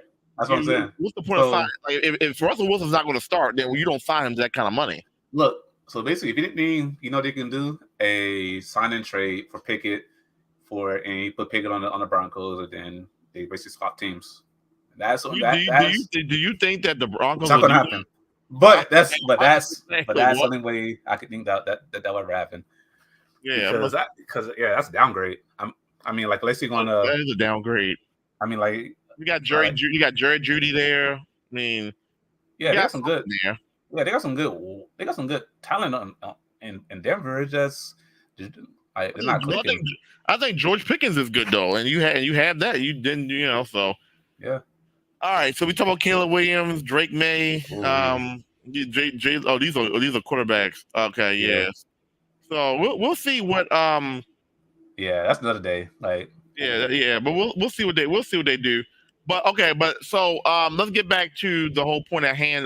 Let's get back to your presentation. So Tua wasn't able to get it done, and what some people call the frozen tundra. Yeah. In Kansas City. They had no offense this entire game, other than that one Tyreek Hill play where he broke loose and he did what Tyreek Hill does. Right. Yeah. He literally did get nothing. his. Like, best thing is, like I said, they're always going to be like, okay, cool, let's get Tyreek the ball. Okay, we can't. So that's what we're gonna do. Get Tyreek the ball. As you see, he has 8 targets, 5 receptions. Everyone else, 3 catches, 2, 2, 2, 3. Like, come on, you gotta mix it up. Mm-hmm. Like, and I know that they have, they're a small team with small quarterbacks, small receivers, and all that. But it's like that's what y'all signed. So y'all gotta use all these weapons and quote unquote weapons and pieces y'all got. So it's not an excuse for y'all to be getting blown out if y'all are a good team, in my opinion. So. No, it's not an excuse at all. Is it the quarterback? Is it the coach? Yeah, and I like McDaniel. I think McDaniel's a solid coach. I do. I think it's the quarterback. Yeah, I really do. I feel like yeah, he gets good numbers, but he is on a team with wide receivers, so he's going to get good numbers by default. But I feel like if you put Lamar Jackson on this Dolphins team, they'd be unbeatable. Oh, Super Bowl. Yeah, they'd be unbeatable. So I feel that's what I'm saying. Like, even though Tua has the numbers, 4,600 yards, 29 and 14. Yeah, I feel like that. I feel like they're not fully maximizing that roster because I feel like Tua is holding them, even with the numbers that he got. Yeah, and that's hard to think because it's like 4,600 yards, 29 touchdowns. Is like, how could you get more out of it? But I feel like you could though. Yeah, you know what I'm saying? You put Josh Allen on the Dolphins. Yeah, Super Bowl. Josh Allen almost got 50 touchdowns with Diggs, and you know what I'm saying? I think Tyreek Hill and Waddle are a better combination than Stephon Diggs and Dawson Knox. You know what I'm saying? Yeah. Not that they're bad. I feel like they could be maxing. So I feel like it's just an IQ thing. Like you said, it's just he has to make better decisions, and he has to expand out of looking for Tariq the whole time. If Tariq's not open, you gotta scramble. You gotta check down or something. It's like you gotta do more because again, with Lamar, guess what? With Lamar, if it's number one option's not open, he's gonna do check down to the tight end every time. Off the rip, all right, check down. I got 2 tight ends. I'm gonna pass it to them. All right, well, those aren't open. I'm passing to my slot receiver. Yep. Tua, if Tariq's not open, he panics. I feel like, and that's it. He just says, "Oh my god." Yeah, I agree, and I think even in the game against the Ravens, I feel like Tua, like you said, Tua stares down receivers a lot. Yeah, and we already talked about that. This isn't college. You may can get away with that in college, but NFL, once there's a tendency that you sit there and stare down receivers all the time, they're going to read you and they're going to pick you off, and so. I don't even think he has the best arm strength. I think he's accurate at times, but his arm strength is 50-50. It's kind of like a Drew Brees. Like Drew Brees, kind of strong, but not like hella strong. You know what I mean? Hella strong, right? Exactly. So that'll be interesting to see. But anyway, they weren't able to handle the elements in KC. KC got it done. That defense has been, as we talked about earlier, their defense has actually been better than their offense. Patrick Mahomes in the playoffs gets it done again. The man has. He has lost one home playoff game in his career. That was against the Patriots, and Brady was still there. But outside of that, he hasn't lost a home playoff game since that, and that was 2018. Yeah. So the Even man, then, it wasn't his first year as a starter as well, right? So, or yeah, like I think second that year, was, or maybe, I think that might, yeah, I think it was his second year. second year starter. I think he started playing in 2017 Okay. So because I yeah, think they had Alex Smith, and then I think they got rid of Alex Smith for well, from well, Mahomes. So yeah, I think it was his second year, yeah, but yeah. So and he didn't even put the best numbers, but he was efficient. He got the, I mean, even still, you can see in his ball game they gave Pacheco the ball 24 times. yeah, You know what yeah, I'm saying? Now, yeah, granted, yeah. he didn't have the best yards per average, but they But gave him the ball, and in the so fact that they didn't give up on the run game, they kept running it, even though they didn't get good running. exactly. And what does that do? That's ball control. So in Yep. a game like this where it's cold outside and points are going to be at a premium, running the ball and controlling the clock is big. Yep. Knowing that you got the kind of defense that you got this year, Yep. Patrick Mahomes will be special if he needs to be, but he don't need to be special all the time. Nope. You know what I'm saying? And You got the talent. that thing is legit. If you go in with Patrick Mahomes being average, bro, you are unstoppable because when he's on, you're not going to beat him. Yeah. So it's like that's a blessing. And that thing is too. Shout out to the receivers because they actually had a good game. This is like the first good game they had in a long time. Like they didn't drop the ball a lot. Like they actually gave Pat a Kelsey had like chance. one or two, but yeah, Well, you're right. that's Kelsey though. I feel like that's guaranteed for him now. He's old and I don't know he got what's up he with got that. He's been driving the ball a little bit because this year. he's been playing with Taylor Swift was. yeah. I mean, just call it what it is. That's what it is. I feel like yeah, he's not focused no more. So Yeah, but other than that, yeah, they've been I mean, even though it's only him and it was on Rice and Kelsey. Other than that, I mean, but even then they showed they showed up when they needed to. So good for them. Yeah, because he had 121 targets this year. He caught 93. So yeah, he didn't catch everything that was thrown in front of him. Yeah, But yeah, enough, I right? mean, but think about it though. I mean, this man averages over 100 targets a season. Yeah, As a tight end. That's yeah. crazy. As a tight end, like last year, he had 152 targets as a tight end. He caught 110 of them. That's crazy for a tight end to get the ball thrown to you 152 times. That's 152 crazy. is a lot. Even when they had Tyreek Hill, he was still getting 130, 140 targets. Even when Tyreek Hill was there, and they had Miko Harmon and all them. That's crazy. Even then, I feel like getting like at the tight end, if you get around 87, that's a lot to me. I'm just so. Yeah, exactly. Like, that's what I'm saying. Like outside of his rookie year, he's had over 100 targets each season. That's insane. Yeah, that's crazy. So shout out to them. We're and we'll talk about this in a second. We'll see what Patrick Mahomes can do because this will be his first road playoff game. He's been at Arrowhead every year that he's been in the league. So we'll see. But I mean, there's not much to talk about. The Dolphins. I knew the Dolphins going into this game, a warm weather team going into a frozen tundra. This was the making of a terrible performance, and they only scored 7 points. So 7 points. And honestly, I actually envisioned this. I actually thought that Miami was not going to put up a lot of points. I just knew Tua in this cold was not going to do anything, and that's exactly what happened. Like he's just not. Like once again, they were another team like the Cowboys. They beat up on bad teams. When they played contenders, they didn't look good. They lost against Buffalo, where Buffalo had 48 points. They lost against they lost against the Ravens. They lost against Buffalo again. They lost against the Eagles. They lost. They had another bad loss on their roster on 18. What was it? Did they lose to the Chiefs? It wasn't a blowout, but I think they lost. And then they lose to the Titans. Like, that was the bad one. That was the one that sealed it to me. I was like, y'all lost to the Titans at home. Titans with a rookie quarterback with no type of team. Yeah, you don't lose those kind of games. Not with the kind of offense you have. That's crazy. Nope. You do not. So they were a team that was like the Cowboys, a little fraudy. Like they beat up on bad teams, but when you play contending teams, they didn't play their best ball. And it's crazy because you think about it, both quarterbacks next year, I feel like it's a make or break. So it's like, hey, you can't keep putting up these quote unquote good numbers without winning nothing. It's funny though. I think I would rather have Dak though over Tua. Well, me too. But still, it's just like, but you know how the media and I don't know if it's breaking news or anything. I don't know. I mean, I think most people probably would say that. Yeah. Well, unless you're like What, B-boy or some shit. What was Tua before he got Tyreek Hill? No, average. You sound now, Grant. I'm not gonna sit there and use that argument because you gotta give your quarterback weapons for him to be solid. But I'm just saying like that 4,600 yards Yeah, is kind of a little misconstrued when you got a guy that can literally blow anybody away in single coverage. yeah. So like I mean I don't know anybody. Should you throw me out there and I'll get Tyreek too. Tyreek go deep? I can throw that.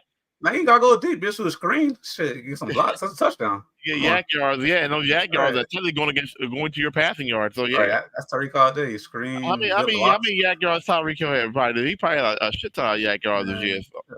That's fine. It's fine to find that little guy right quick. Yeah, because you got to remember those yards are going towards his passing yards. Yeah. But really, Tyreek Hill is the one doing all the work. Yep. With the yak, so it's like I know probably Deebo Samuel probably had the most yak yards this year, but I feel like Tyreek Hill probably was in the mix. Does it say? Oh, what's this? FD. Oh, receiving first downs, longer. They're not even showing it. Shit, you gotta just what's it called? Google that right quick.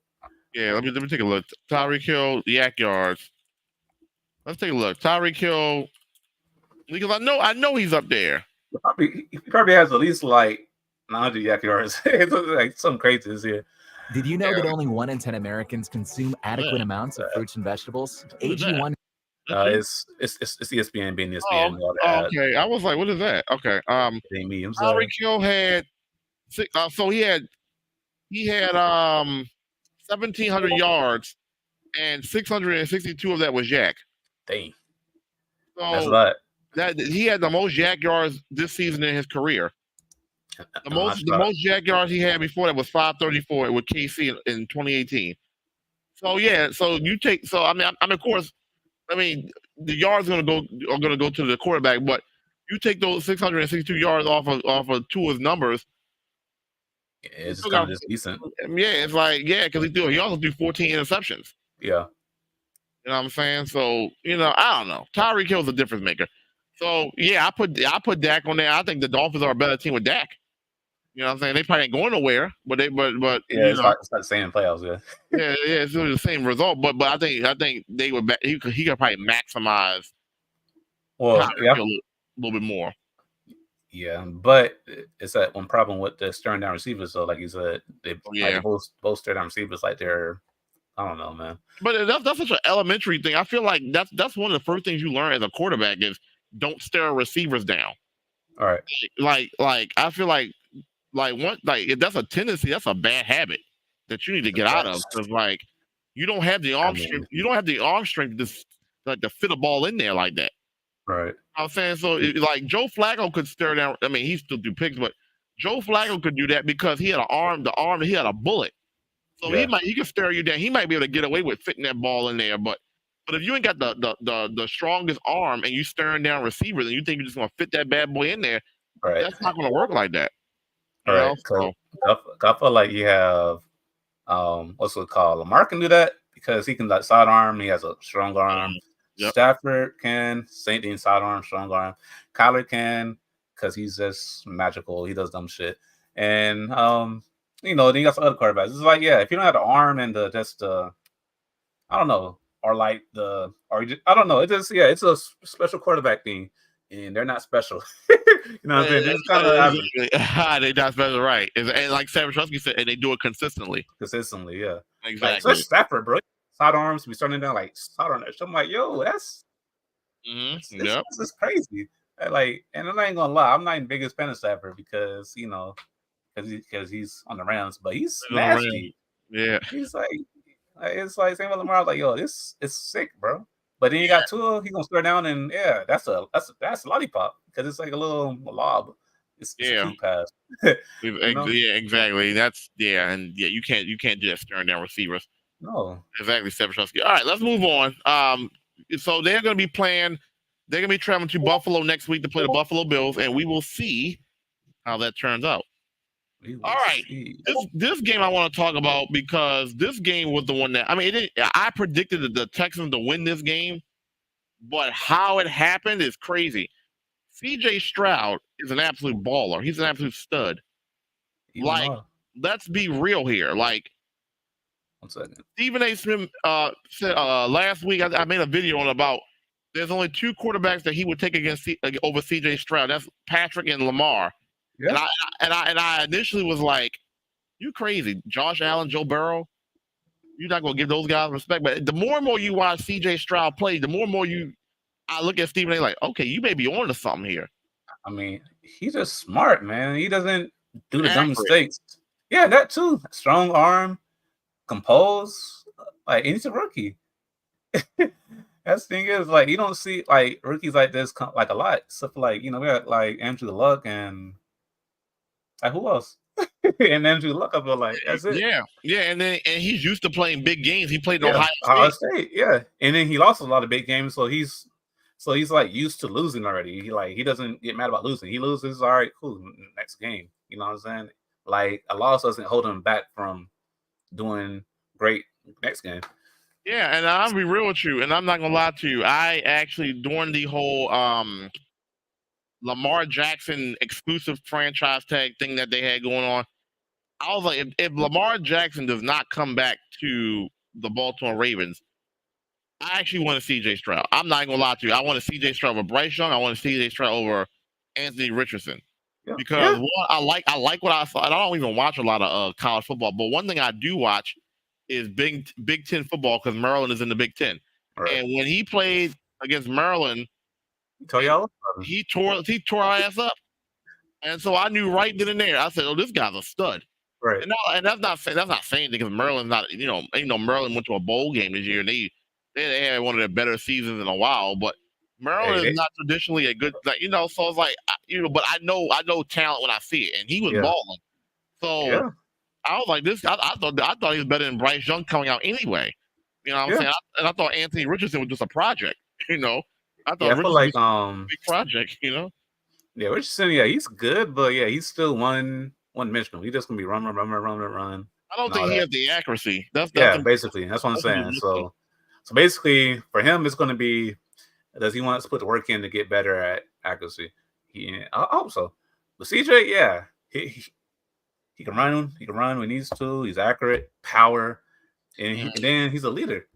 He has all those tools that you want as a quarterback. And let me make sure I specify. He has deep ball accuracy. That's the number. That's not just like dots. That one play he threw. I forgot who. I think it was Nico Collins. Probably. It was a rainbow, but it was a bomb. If that even makes sense. It was like it's a rainbow bomb. He dropped it in the bucket, and I was just like, that is precise. Like, not gonna hold you coming into this game, these playoffs. I was like, right. January Joe, he might turn back the clock and be January Joe. And at the beginning of the game, it was looking like it because Cleveland was pushing the ball at the very beginning of that game. But then CJ Stroud said, I can push the ball too. What I'm saying? But I was like, it's January Joe. And one thing about Joe Flacco, but I had to think to myself, Retro, when the last time January Joe was a thing? That was back in 2014. Right. That's like January Joe ain't been January Joe in 9 years. So like that slogan, that motto that y'all give him is outdated. That's the past, it clearly showed. Flacco doesn't have mobility. Nope. You know what I'm saying? So the Texans could just pin their ears back and just go after Flacco. Yep. You know what I'm saying? He can't move. So it's like, I don't know, because I'm not gonna lie, going into this game. Well, I ain't gonna lie, for this game I was asleep. So were you?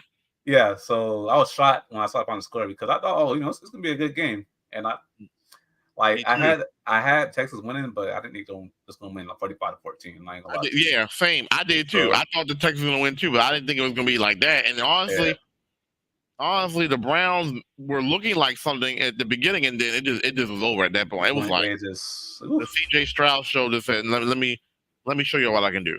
Right.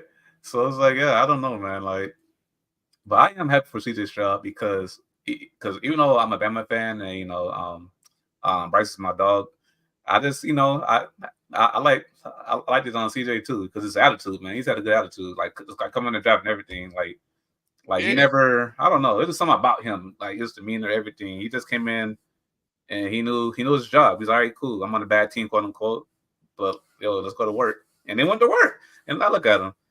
Yep. And then they have a good coach too. You got what's his name? Marco. So it's like a great defensive coach already. His first year being a head coach, and he already has a team in the playoffs.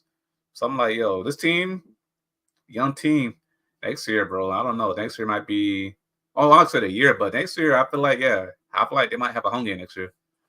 Oh, like first round bye to top of Oh yeah, because you think about it. They got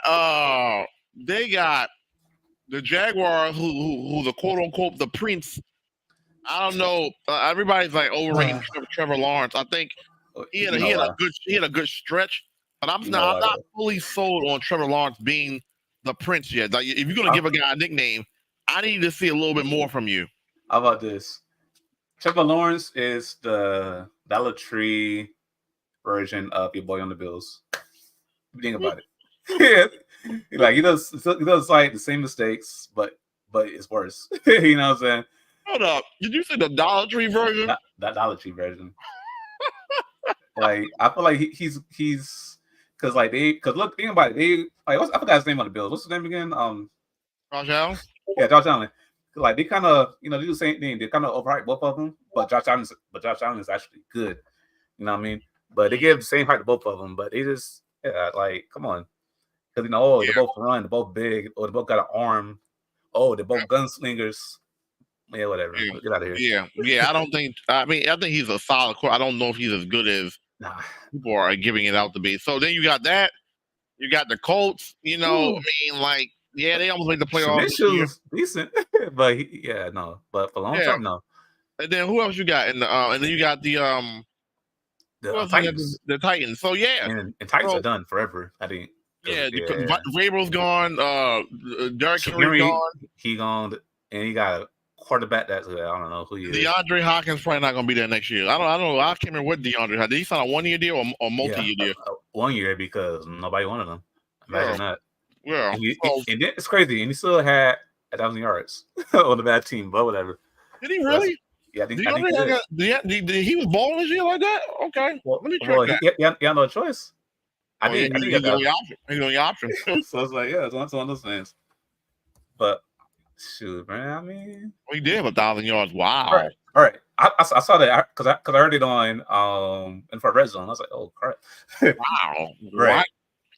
I mean, ain't nobody give a damn because he's on the Titans. Yeah. That's probably I didn't. But dog, I didn't know he was balling like that. He had 1, 2, 3. He had 3 100-yard games. Yeah.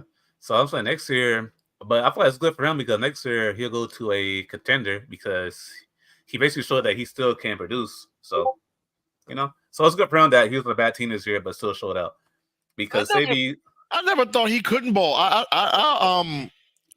was always wondering why teams were reluctant to sign him. He went so deep in this. He didn't have his best years with the Cardinals, but 1 year he was suspended. Right. And what happened?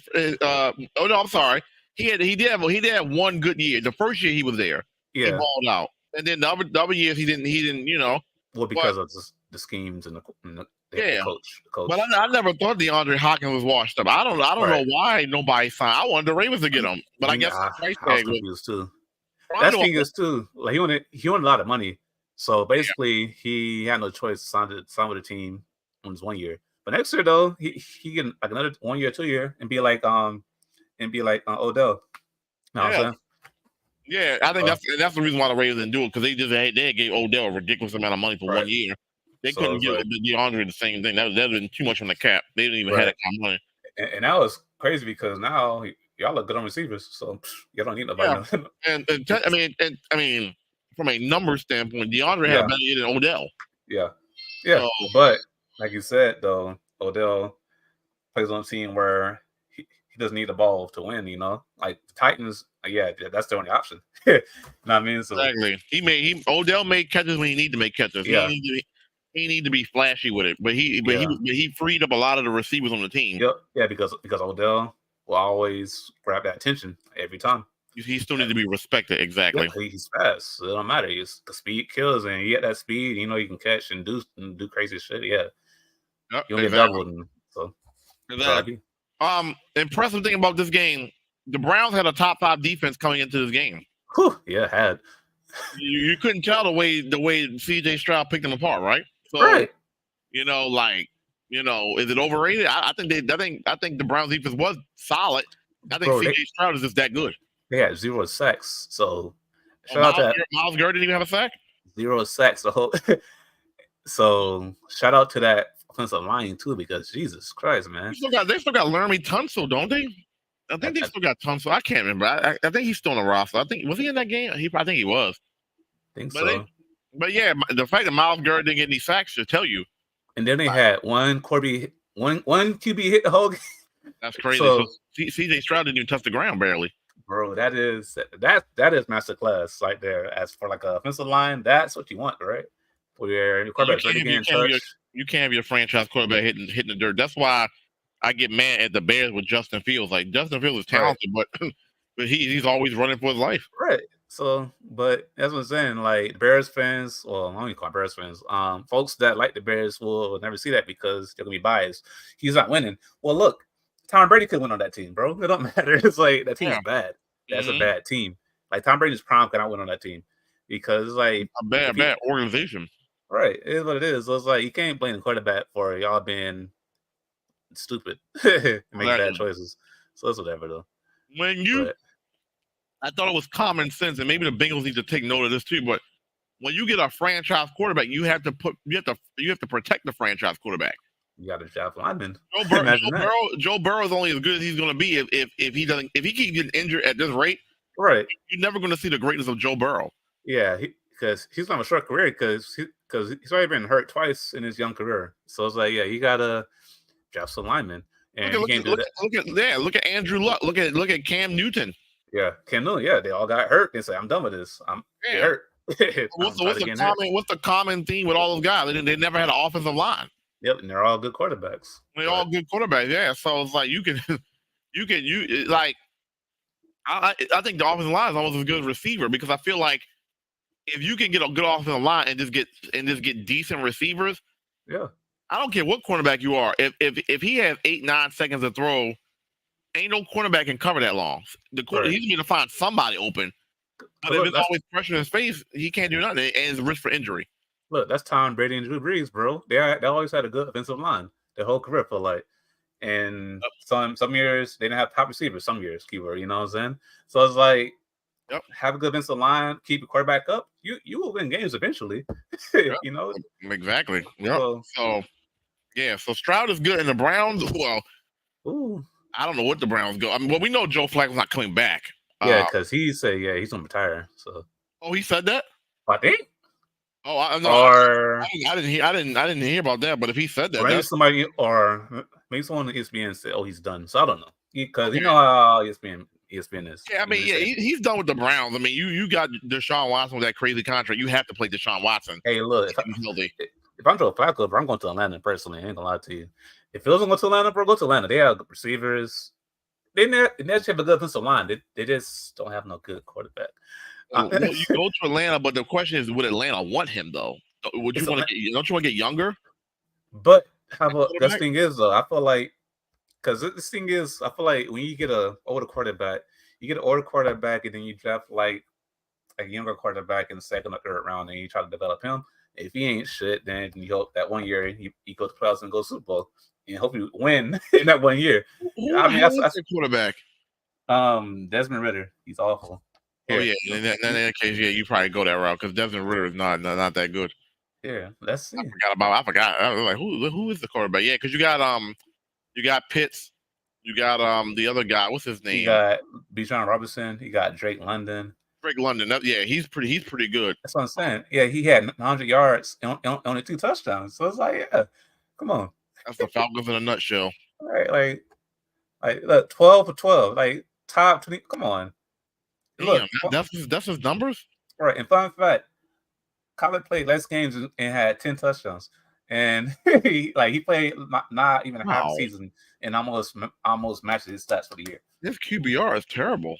So it's like he top 26. That's bottom tier. So yeah, I mean, and that's what gets me. That's why I got pissed off even more about why they weren't even interested in Lamar Jackson last year. Me too. And I'm not even a Falcons fan. Right. Falcons fan, I'm like, yo, y'all are stupid. But I think Blake's excuse was he said, well, when a quarterback comes from an injury like that, it's kind of scary to shut the fuck up. So yeah, Lamar Jackson coming off an injury is better than what you got now. Right. And on top of that, you have the money to pay him what he wanted. Like they were actually talking about the Falcons could have been one of the teams that could have gave Lamar a fully guaranteed contract. Yeah.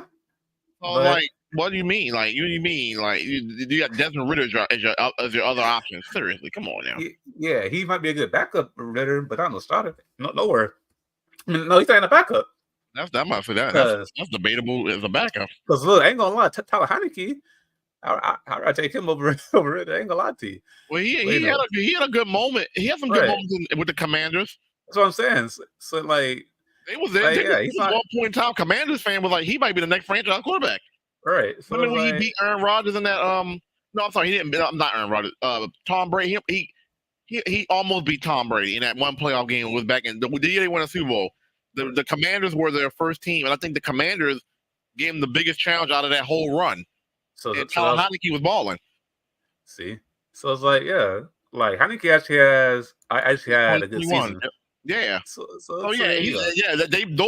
2021 and 2022 is better than Desmond Ritter 2023. Yeah, exactly. So I'm not sure what the Falcons are doing at quarterback, but I agree. But yeah, based on what you just said about getting a Joe Flacco, groom a young quarterback, okay, that makes sense. Yeah, that does make sense. I mean, because I'm getting ready to say, don't you want to go younger? But yeah, if you want to groom somebody, and then they talk about getting Bill Belichick. Right. I mean, because if he get Bill Belichick and get somebody like Joe Flacco that can just manage the game, it's a wrap. Because look, because even then, Joe Flacco didn't play a full season, and he has better numbers than freaking on Ritter. So there you go. Oh yeah, so it's like right. That's embarrassing. So yeah, and like you said, the Falcons do have weapons to throw the ball to. Like it's not like the Falcons, like you put up those numbers with those kind of weapons. Yeah, you aren't as good. They got to do something. I think it's obvious he's not going to be there next season, Ritter. Well, you hope, right? I don't see. I feel like they're one quarterback away from at least winning the division. Yeah, legit. I feel that too. Because Baker Mayfield on the Falcons, they probably don't win 10 games, 11 games. Baker Mayfield, 10, 11. Give Justin Fields 10 games. Give them anybody but Ritter 10 games. Because look, at one point, because I'm a Kyler stan. I'm always on Twitter. People say, "Oh, let's trade for Kyler." I'm like, no. Y'all leave my boy alone. Y'all going to keep Ritter because y'all. No, it's like, yo, no, we ain't doing that. Like, go. I don't even know. Do the well? I mean, I guess you could just get draft pick. I'm like, do the Falcons even have anything the Cardinals will want? No.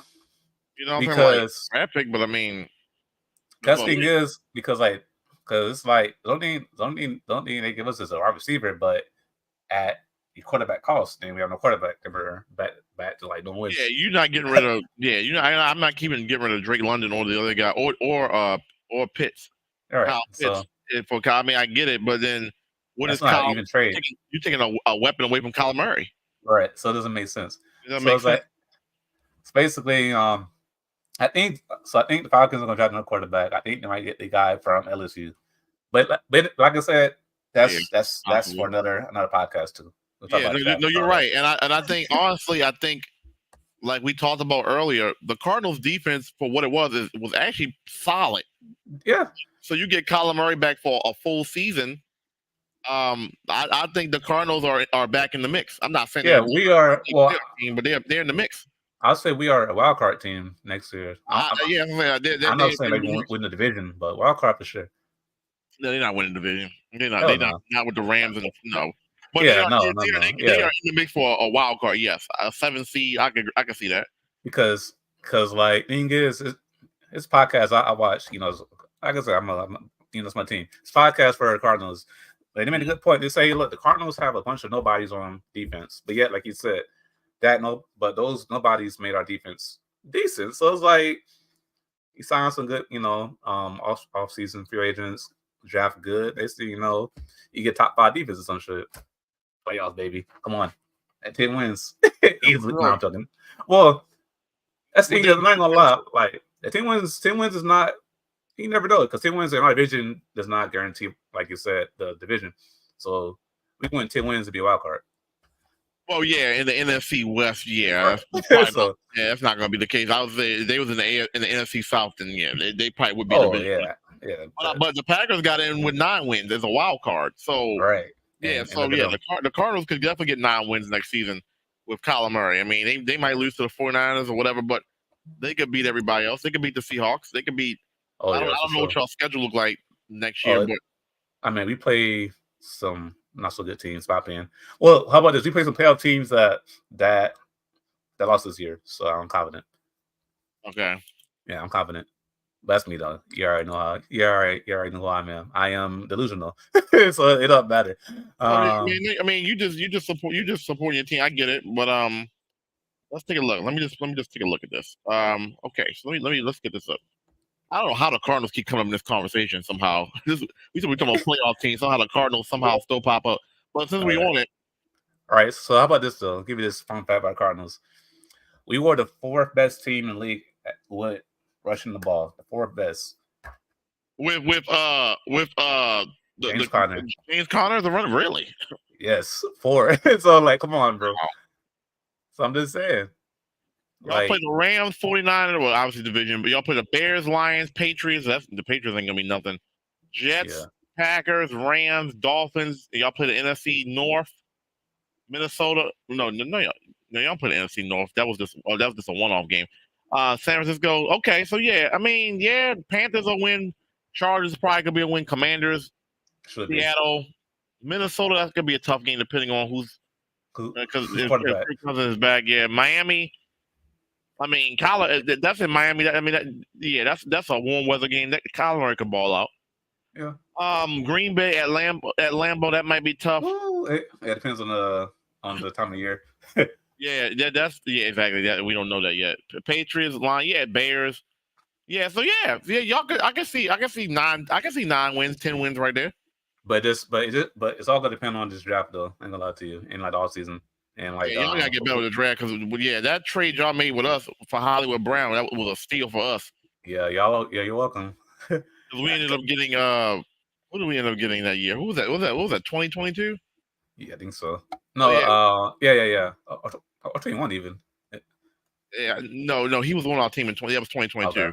Okay. I was trying to remember who we drafted, but I forgot. I don't know if it was it Linderbaum? Either way, it's good. It was. We drafted Linderbaum and Kyle Hamilton. Kyle Hamilton from god. Yeah, and so think about that. So with that trade, that first round pick that y'all gave us, I think we got Linderbaum with that pick because I think Hamilton was number 14. Yeah. So then we got Kyle Hamilton with that pick. Who's just a dog? So it's like, yo. Oh, Bergeron, what's up, man? What's good? Yo, alone, bro. Hey, yo, you come through right quick. Yeah, I was actually thinking about if you want to come on talk Lions. We already had passed the segment, but if you want to jump in and talk Lions real quick, let me know if you want to. But the Cardinals made a crazy trade with the Ravens, and then, so y'all got Marquise Brown, but we got a Pro Bowl center, right? You know, then you got a stud at safety. Oh yeah, you call stud boy, Kyle Hamilton. Hamilton's a baller. Yo, that's not even fair, bro. Kyle Hamilton's a baller. That's the Ravens. Ravens and knowing who to pick on defense. They know how to draft defense. We on StreamYard. If you want to, I'll send you the invite. If you want to hop in on StreamYard, we can get you in.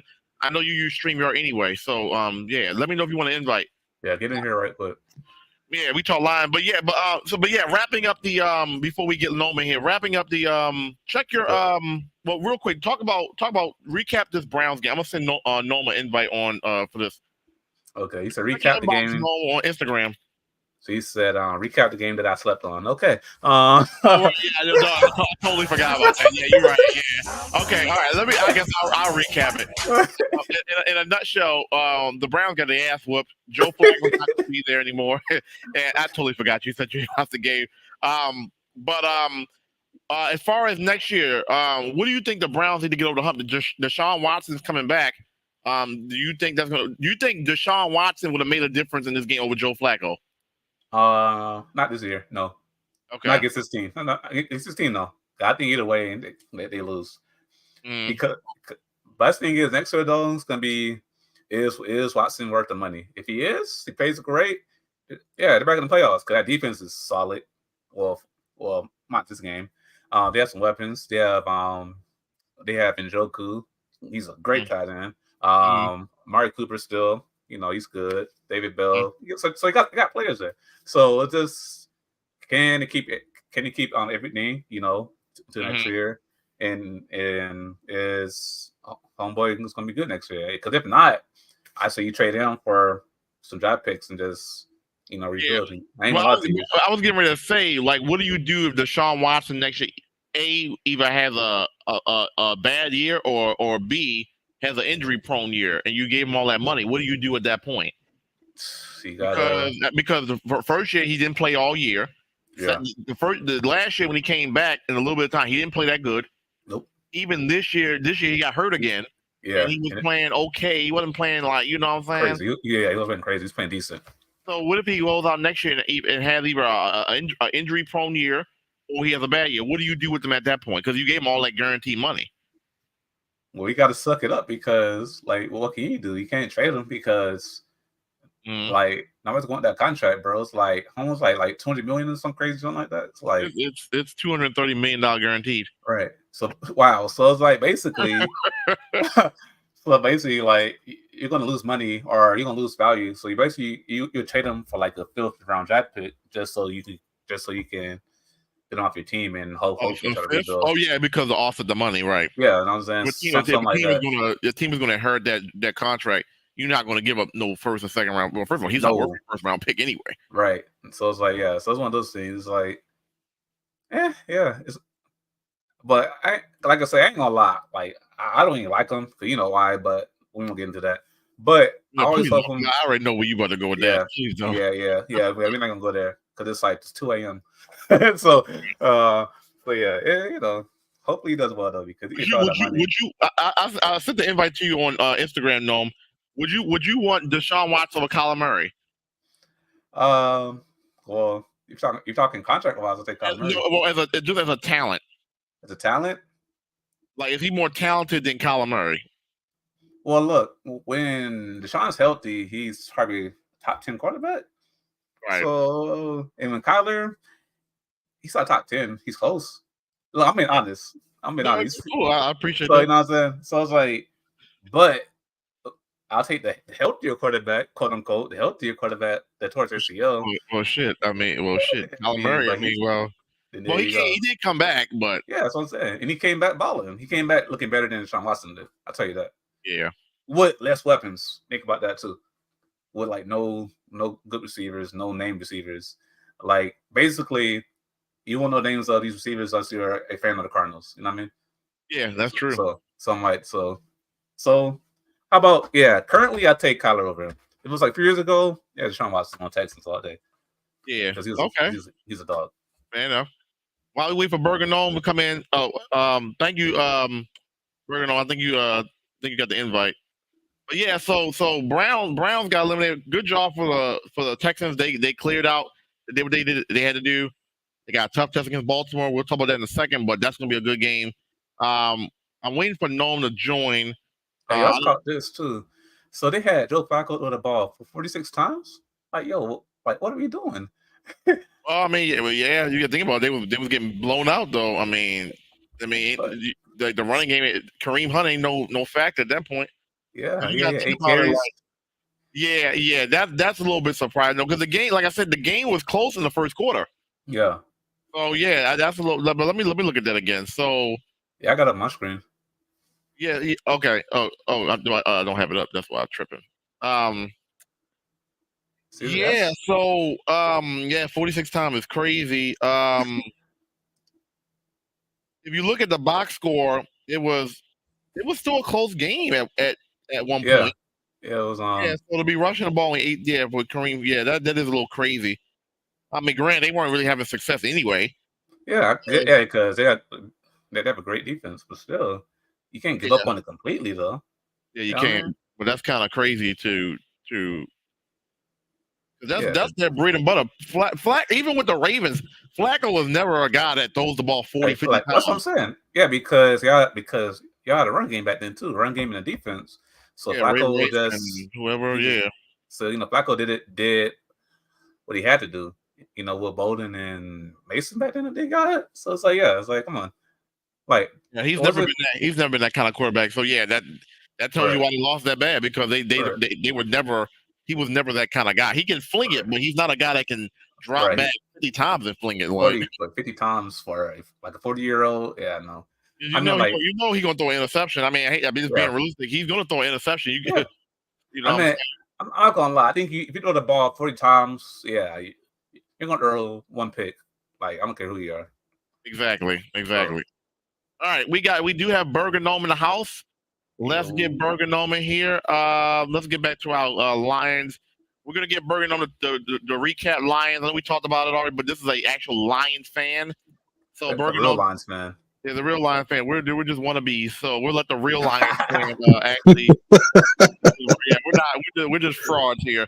We'll let the real one. So Burger Gnome, first of all, welcome into the show. We appreciate you coming on to the Double R podcast. Jason is a special guest. Thank you for coming through. We did talk about the Lions earlier. Like I said, you are a Lions fan. Talk to me a little bit about what that Lions win meant for the city of Detroit. Talk about the specifics of the game. Like, what was the determining factor why the Lions won that game yesterday? Well, honestly, as far as the feeling of the game, what it meant to us in the city, first of all, is getting rid of a long-time monkey on the back of us being one of the worst franchises. Still, we got a lot more to prove, but it's a good start to get what we needed, man. Everything that's been going on with that franchise for years, some of it's their fault, or a lot of it's their fault, and some of it probably wasn't. But they finally showing signs that they doing some comparable things that a real franchise is supposed to do, and that was the result of it yesterday. Do you attribute that to Dan Campbell? I contribute that a lot to Dan Campbell, definitely, and Chris Spielman, former Lions player, legendary linebacker for us, man. He's the co-president of the Lions now. He was like our longtime middle linebacker from the 90s. He basically, the Dan Campbell hire had a lot to do with him, low key, because he's the type of coach that they liked back in the day. So, you go back to your history of understanding, like right now for your Ravens, for example, like the reason why they always still in there, because like you said earlier, they know how to draft defense. They've been a defensive minded team. They've never been known like this. The best receivers I think they had consistently in a while. They've always been a defensive minded ever. They've always been a defensive minded team that can win with a game manager at quarterback. This is the best quarterback they've had in a very long time. As far as those overall talent. So that's a little bit different for them, but they still got the usual genetic makeup that they had as a franchise. They got the Justin Owe as a monster. I hate we don't have him. And y'all got David Ojabo, my guy, too. But other than that, man, that's how you have to. Yeah. Shout out to Michigan, man. It's been a great week for Detroit as far as Michigan winning the Natty, and then, the Lions doing that. As far as to answer your other question about why the Lions won that game, it's simple. We can't. It all started with the first drive. We came out there, scored a touchdown. The Rams' first drive, we held them to a field goal, and that was the point of the game. The crowd had something to do with it too, because they forced the Rams to take timeouts because they were so loud down. They literally said it was so loud they had to take timeouts. That hurt them as well. But two of them, instant delay of games as well, and not to mention the Rams were forced to kick field goals, where the Lions did more scoring touchdowns. Yep. They got the big plays they wanted. The game plan was to let Puka Nacua. Oh my God, that dude is. He went off. Filthy. He is nasty, but yeah. The job though was to let him do his thing though. Keep Cooper Kupp out of it. Keep DeMarcus Robinson out of it. Don't let Tutu Atwell do too much. Don't let the running game come in. Let Nacua do everything he wanted. Take everybody else out the game and make them score less touchdowns than you. And the Lions went the whole second half and only kicked one field goal. That was the only points they had in the second half of the game. That's all y'all need. Aaron Glenn literally gave them some of what they wanted just so he can shut them out at the end. Yep, Rams did play good red zone defense. I do want to get your thoughts about, a couple things. I want to get your thoughts about the Lions fans booing Stafford. What did you think about that? that's just them being petty in their feelings and inconsistent. Like, I get the idea. I was not okay with it, but at the same time, I was okay with it because it's like I know Stafford, the type of guy that he don't really care. You don't mind but at the same time, I got mad at the fans for it because it's like y'all let Aaron Rodgers come in here for years and do the shit he was doing us. Y'all never booed him, but because he played here for 12 years and we couldn't win a playoff game, you just got this hate. It's always like that in Detroit sometimes where we'll get rid of a player. Like we did it when Andre Drummond too. They booed him a lot when he left and he made them pay for it every chance he could. Yeah. It's like maybe stop booing as players and just make noise. I was okay with it, but I wasn't. Like, you know what I'm saying? Because my mentality anyway was to put Stafford in the ground, and they did do that. They hit his ass. It tore him up. I mean, it should have been a flag, but they didn't call that flag. But yeah, he got hit. He got hit 3 times in one play, bro. I'm like, yo, what? Yeah, they wouldn't have been with him. Yeah. But other than that, man, the line, like I said, the Rams played a good game for the most part, but I feel like Dan Campbell just outcoached Sean McVay because, like I said, when he went forward on that 4th down, you caught that tight end on a mismatch. You had an edge rusher on the tight end. That's a mismatch, bro. Jared Goff would eat that up every day. Okay. Like, come on, bro. When we started going forward on 4th down, that's why I always tell Lions fans, 4th down is an extra down. It's a mentality exercise too for this team because that's what he brung here to keep us in it. We've won games because we've taken the momentum going forward on 4th down or doing some fake punt. And they just took the momentum away from other teams. Like, if you know what you're doing and you got the right decision on the down, it's nothing wrong with it. The Rams did one play on 4th down on us. It was 4th and 5. They got the 1st down. I think it was Cooper Kupp. It was Cooper Kupp, yep. Mm-hmm. So it's just that the game was we were mentally ready for that game. We could have won that game a lot better because Ben Johnson is an idiot sometimes as an offensive coordinator. I don't know why the hell you got David Montgomery just killing their defense and then you just take him out the game in the second half. You gave him 10 carries in the first half and 4 in the second half, and that was like towards the end of the game.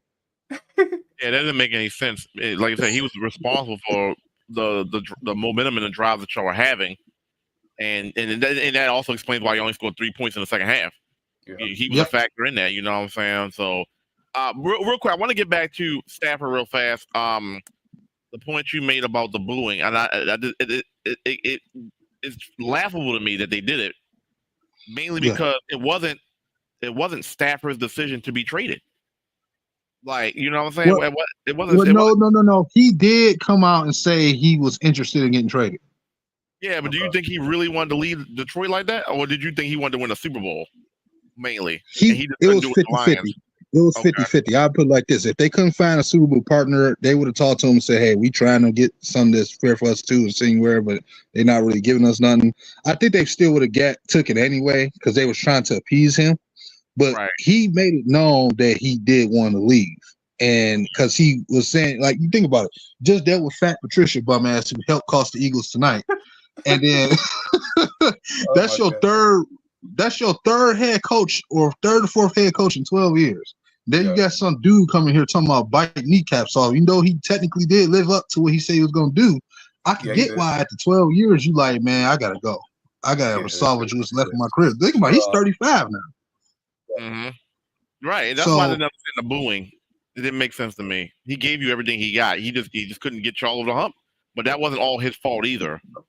Right. If we were doing what the stuff we've been doing the last couple of years, he would have probably been wanting us to playoff game. We probably could have made the playoffs last year. If they was doing this stuff sooner, that's the point. Yeah.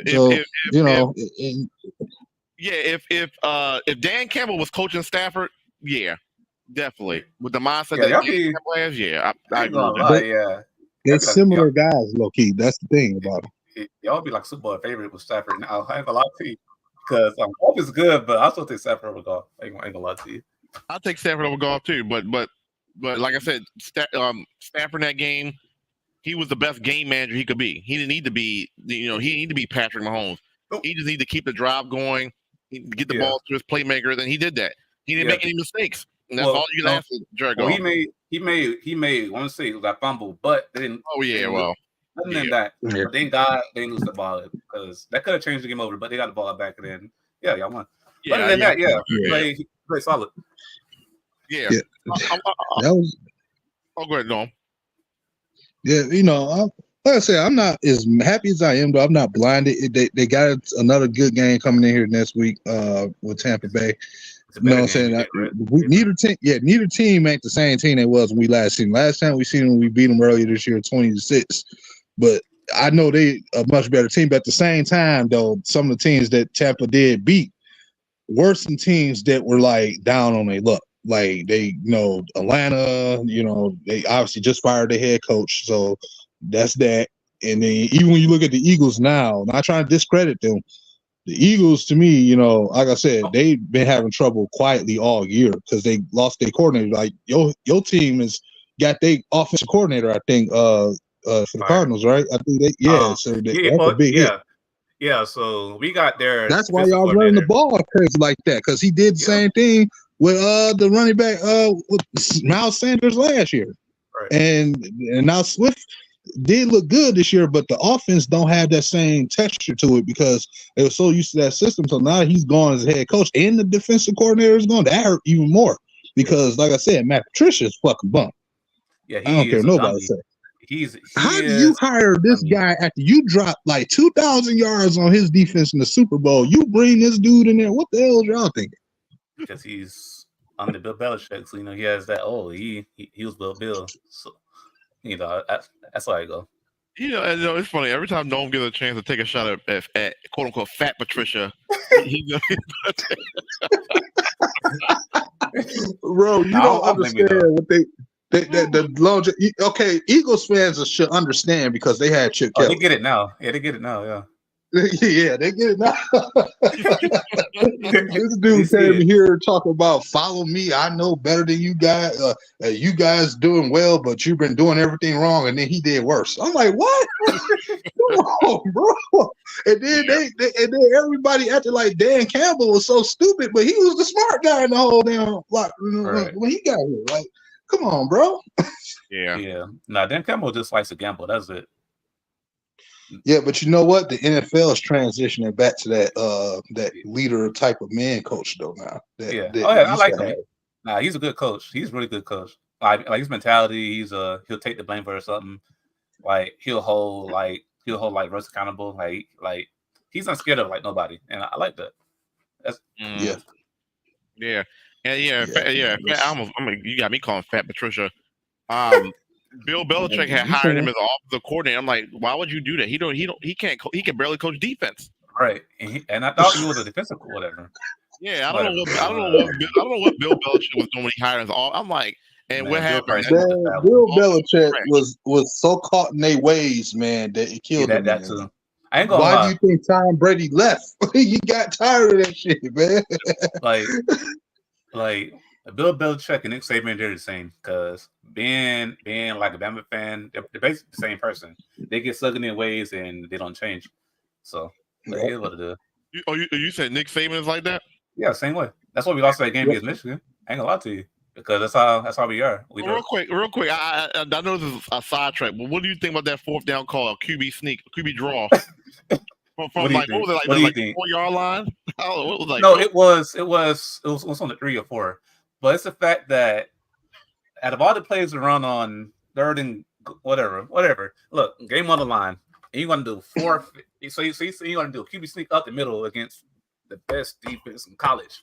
Like, what are you thinking? Yeah, that was a long 3 yards too. That wasn't no And then the center said, "Oh shit, bro, dropped the ball." And then he dropped the ball, and then he dove in somebody's ass. I'm like, what are you doing, bro? Yeah, it was all bad. I think he knew it was over at that point. He said, "I'm retiring no more after this game." So, but even then though, that was on the coordinator too, because I was the coordinator. Said, "Hey, look, this is a good idea. We're gonna whatever. I'm good, bro. I'm done." I don't know what the I know. Let me ask y'all a question though. What's up? So what's the AFC matchup now going this next week? Is it Kansas City versus Lamar? We're actually getting ready to talk about that. It's Buffalo, KC, Stroud, TJ Stroud goes to Baltimore. You know what? I'm gonna just go ahead and be the dumbass and call this one. I'm gonna take Buffalo in this one this time. Really, Jason, you had. Well, I guess we could transition that. Jason, you had Kansas City. Talk to me about that. Why do you have the Bills? All right, so the reason why I got the Bills. Well, who's at home? The Kansas City? No, Buffalo. Bills at home. Oh, not technically. It don't mean nothing because remember last year Buffalo did lose at home to Cincinnati, but. Yep. The reason why I think that they'll win this time because for me, I think with Kansas City, of course, they stumped Miami because obviously Miami not that physical. Their defense sucked and they going into the cold ass atmosphere. So you knew that was a wash. I expected that to be a blowout. But I think with them running, with Buffalo Bills now having a run game for Josh Allen, I'm not saying that's going to be the whole reason why they win, but I just feel like that's going to be the difference now because it felt like for the longest, Josh Allen had to do everything with his arm and his legs just to keep them in the game against Kansas City. But now, when you talk about them at home able to run the football and possibly match Kansas City with Isaiah Pacheco, that game might be a little bit different now. I'm not saying definitively that they'll beat Kansas, but I'm going to gamble my chips to say that Bills will take that because they looked a whole lot different when James Cook started running the ball for them. I don't know. Like when you can, and that's the thing. It's funny because sometimes when I look at Josh Allen, I do go back to the Stafford era. It's like, bro, if y'all would have gave him the run game back in the day, imagine what he could have done. It's like he had to do everything with his arm, and that's another reason why we lost. And it even sort of showed up yesterday. So like when I compare Josh Allen, the same, like if the quarterback got to be your primary run game all the time, that's a problem. It's the same thing. That's why I always say I hate it when Lamar got called a running back. It's like, no, just give him a running back and actually that can stay healthy and tell him to turn the ball around 20, 25 times and hand off. You'll see a difference in Lamar. And he'll only have to run limited. Yeah, and that was a Greg Roman problem. Greg Roman wanted to always draw up the RPO Lamar run or the QB sneak. And I'm like, dog, like that would be cool for his first couple of years, but you can't. His longevity is not going to be there if you keep giving him the ball like that in the trenches like that. So in the trenches, that's crazy. But especially in y'all division too. Like, exactly. What's up, Niners gang? What's up, man? Stroud versus Lamar should be fun. Yeah, I agree. Real quick, I want to touch on this game because I think Jason, you had a couple points real fast. This is Mahomes' first road playoff game, as we mentioned earlier. So, he's pretty much been dominant at Arrowhead, but he's going to play in Buffalo. Now, obviously, we know the temperature is probably going to be a mess, but I mean, Mahomes just played in -2 degree weather, so that probably is not going to be an issue. So now it's going to come down to the quarterback play because Casey has a great defense. We've seen that, even though we knew Tua wasn't going to do nothing in -2 degree weather. Yeah. Casey's defense, as I mentioned earlier, is better than their offense this year. It's never been like that. So the question is, Josh Allen did that against a Steelers team, a well-coached Steelers team, by the way, but he did it against a Steelers team that has no offense. And offense, no defense. Yeah, because they had no TJ Watt. They had no TJ Watt in this game. Yeah, TJ Watt might be a little different. Yeah, TJ Watt. Exactly. So now you're stepping up your play against a better defense. Do you think that the KC defense is going to allow Josh? What's the game plan? Do you allow Josh Allen to be a run first, or do you allow him to just sit in the pocket and don't let him beat you with his legs? What do you think the game plan will be for KC? I say personally, I think you gotta keep him in the pocket because when you start running, if he's talking Steelers, like even when he was running out of the pocket, he can extend plays, and then they see you run out and still like hit somebody like down the field for a first down. So it's like you keep him in the pocket, he's less scary. He's still a strong corner with a good arm, but I feel like if he's in the pocket, he might throw a pick or he might pull on the ball. But if he's out there running around free or doing this and that, it's scary. It's like going against white Lamar Jackson. Like, you know what I'm saying? It's like, no, you don't want that. You want him in the pocket so he can be a pocket passer and like maybe do the overthrow or like I say, or basically so he can sack him because he's out running. It's a wrap. Ain't gonna lie, you're gonna lose. Exactly. Now remember. Go ahead. No. I was just gonna say this. Now that depends if Kansas City can stop the run, because if like I said, you can't stop their running game that don't require Josh Allen. He can stay in that pocket all day, but he'll get to eat you up. Yeah. But if they do stop the run and then they force him to have to run out the pocket, oh yeah, it's Kansas City game all day. Yeah, and just as a reminder for those who didn't know, these two teams played early in the year, and this was the infamous game where what's the guy name? What's the receiver name? He was offsides on that was it Kadarius Toney? Oh, Kadarius Toney, yeah. Yeah, where he was that was hilarious. When Kelsey lateraled the ball back and they say he was offside and they had a power play. touchdown. That's a cool play a lot to you. Would you say? I said it was a cool play. It was so cool. Yeah, you know, Andy Reid always got them trick plays. Even though Eric Bieniemy is gone, you know they always got those trick plays. But technically, in their eyes, they had Buffalo beat. Yeah, you know what I'm saying? They had Buffalo beat. So it was like, so they feel like they can go into them and beat them because it was only a 3-point game. And Josh Allen, I mean, he had 2 total touchdowns. He had an interception. He was sacked a couple of times. They only put up 20 points against the Chiefs defense. So, you know, are y'all thinking it's going to be a low-scoring game? Yeah. I think it's a defensive battle. Probably. I think it'll be like a 24-20 type game. I can see that. Okay, let's break it down. Let's break it down piece by piece. Quarterback, man, who has the advantage in quarterback play? Chiefs or the Bills?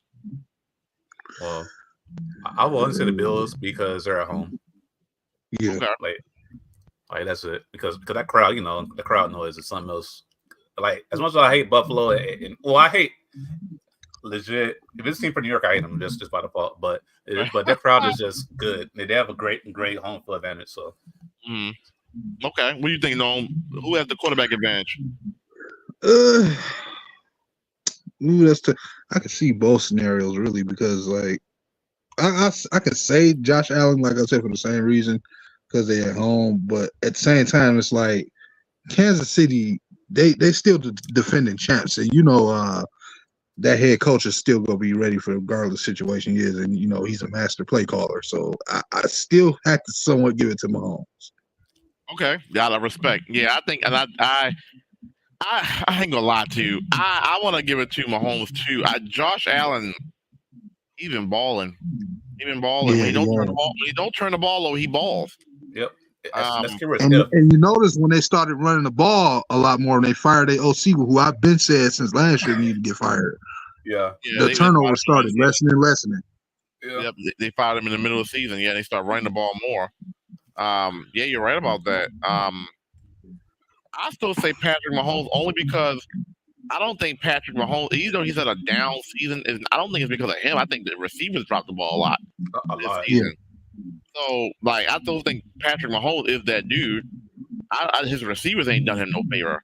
Well, I would say Patrick Mahomes as far as the advantage because he's been there, done it in the playoffs. Even though this is his first road game, the weather shouldn't be an issue. So I think Patrick Mahomes is the advantage. What do y'all think about running game?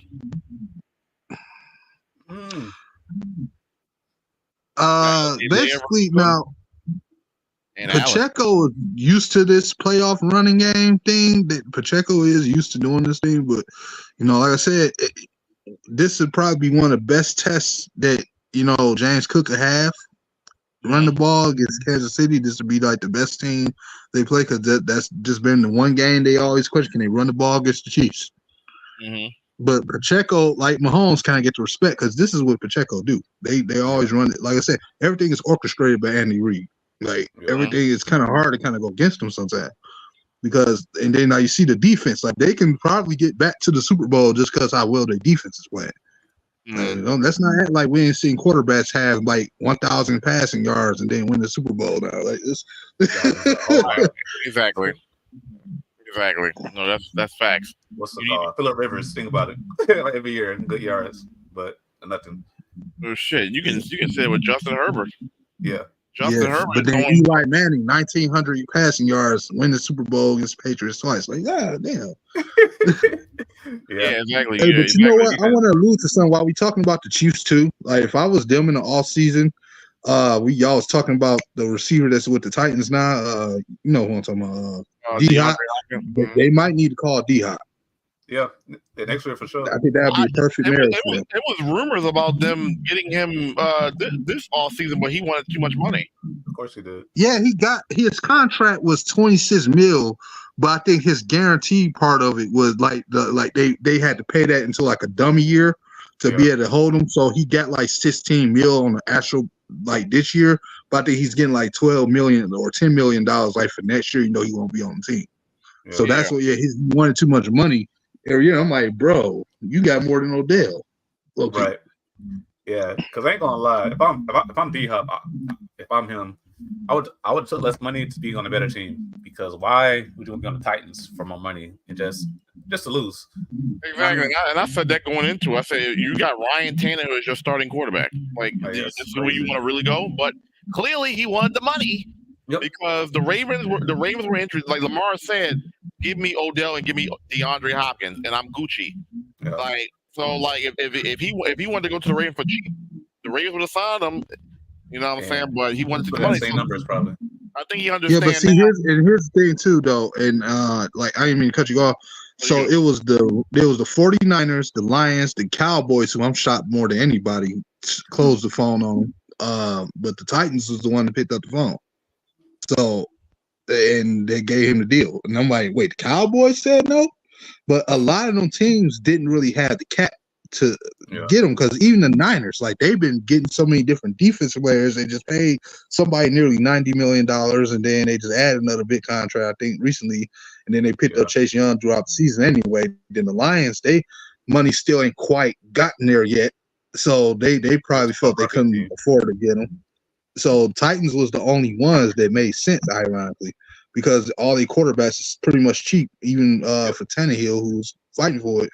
It made sense that they did, but I'm just shocked Dallas didn't do it, because they all that Amari Cooper was. I'm surprised they didn't get him. Yeah, Mark. Oh yeah, exactly. It made sense for DeAndre Hopkins to go, but getting back to Jason's point, don't you want to win? You haven't been on a winning team. I mean, you had a couple of years with the Texans, but you haven't been to a Super Bowl at all. Like, so like, why? I mean, I get you want your money, but don't you want to at least like be on a 1-year deal, team friendly deal, prove yourself, win a Super Bowl, then you can get paid after? Like, exactly. I don't know. Like, you see, he's watching the playoffs, and he got his money, but he's on the couch with everybody else watching the playoffs. All right, so I don't understand it, but I'm not a millionaire. I do expect him to get paid this upcoming season. Like Jason said, I didn't know the man had 1,000 yards. I was like, oh, he did? Right. I was like, oh shit. That started happening when that rookie quarterback started coming in. Will Levis. Will Levis. It wasn't because Tannehill. Man, that first game they played together, boy. I guess Atlanta, right? Was Atlanta or Jaguars? I think it was Atlanta. Yeah, Atlanta. Yeah, he let him up like 3 touchdowns. 4 touchdowns. Will Levis got a cannon, so I'm not even shocked. Will Levis got an arm. He got an arm. Tannehill should never even been the starter to begin with. I don't even know what they was doing with that. He's a veteran. That's it. Yeah, but I don't get what they was doing. You had Tannehill, you had Malik Willis from the guy that y'all had drafted last year. And then you drafted Levis. I was like, what are y'all doing here? I didn't understand what the Titans were trying to do. They drafted a quarterback back-to-back years. I was like, what the fuck? And they made, to me, one of the underratedly most dumbest moves ever, too, when they traded away AJ Brown. Because they have not – the receiver they did – the receiver they got is talented. Treylon Burks is talented, but you see his body is not durable at all. Yeah. The AJ Brown was dumb. That was very dumb. Yeah. But it's not franchise. Right. And then you trade to the Eagles at that, like – right. The rich get richer. Well, at least we thought.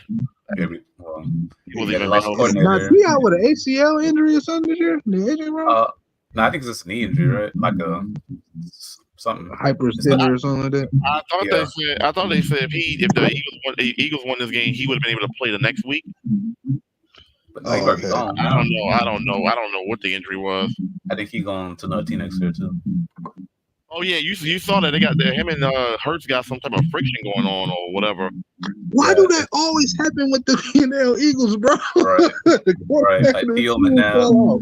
McNabb and Theo, yeah. I don't know what that's about. That's Chip Kelly. But had no, an issue he with signed a somebody. 4-year deal though when he got traded there, so he was making $25 million a year. So he only on the second year with the deal. He about to go to the third. You know how this current league is. If you say you want out, you get out. Yeah. Oh yeah, true. You know, all you gotta do is just go to the gym. I want out, or I'm not playing for you. Because you said, is he getting guaranteed money? I'm not sure. I think so.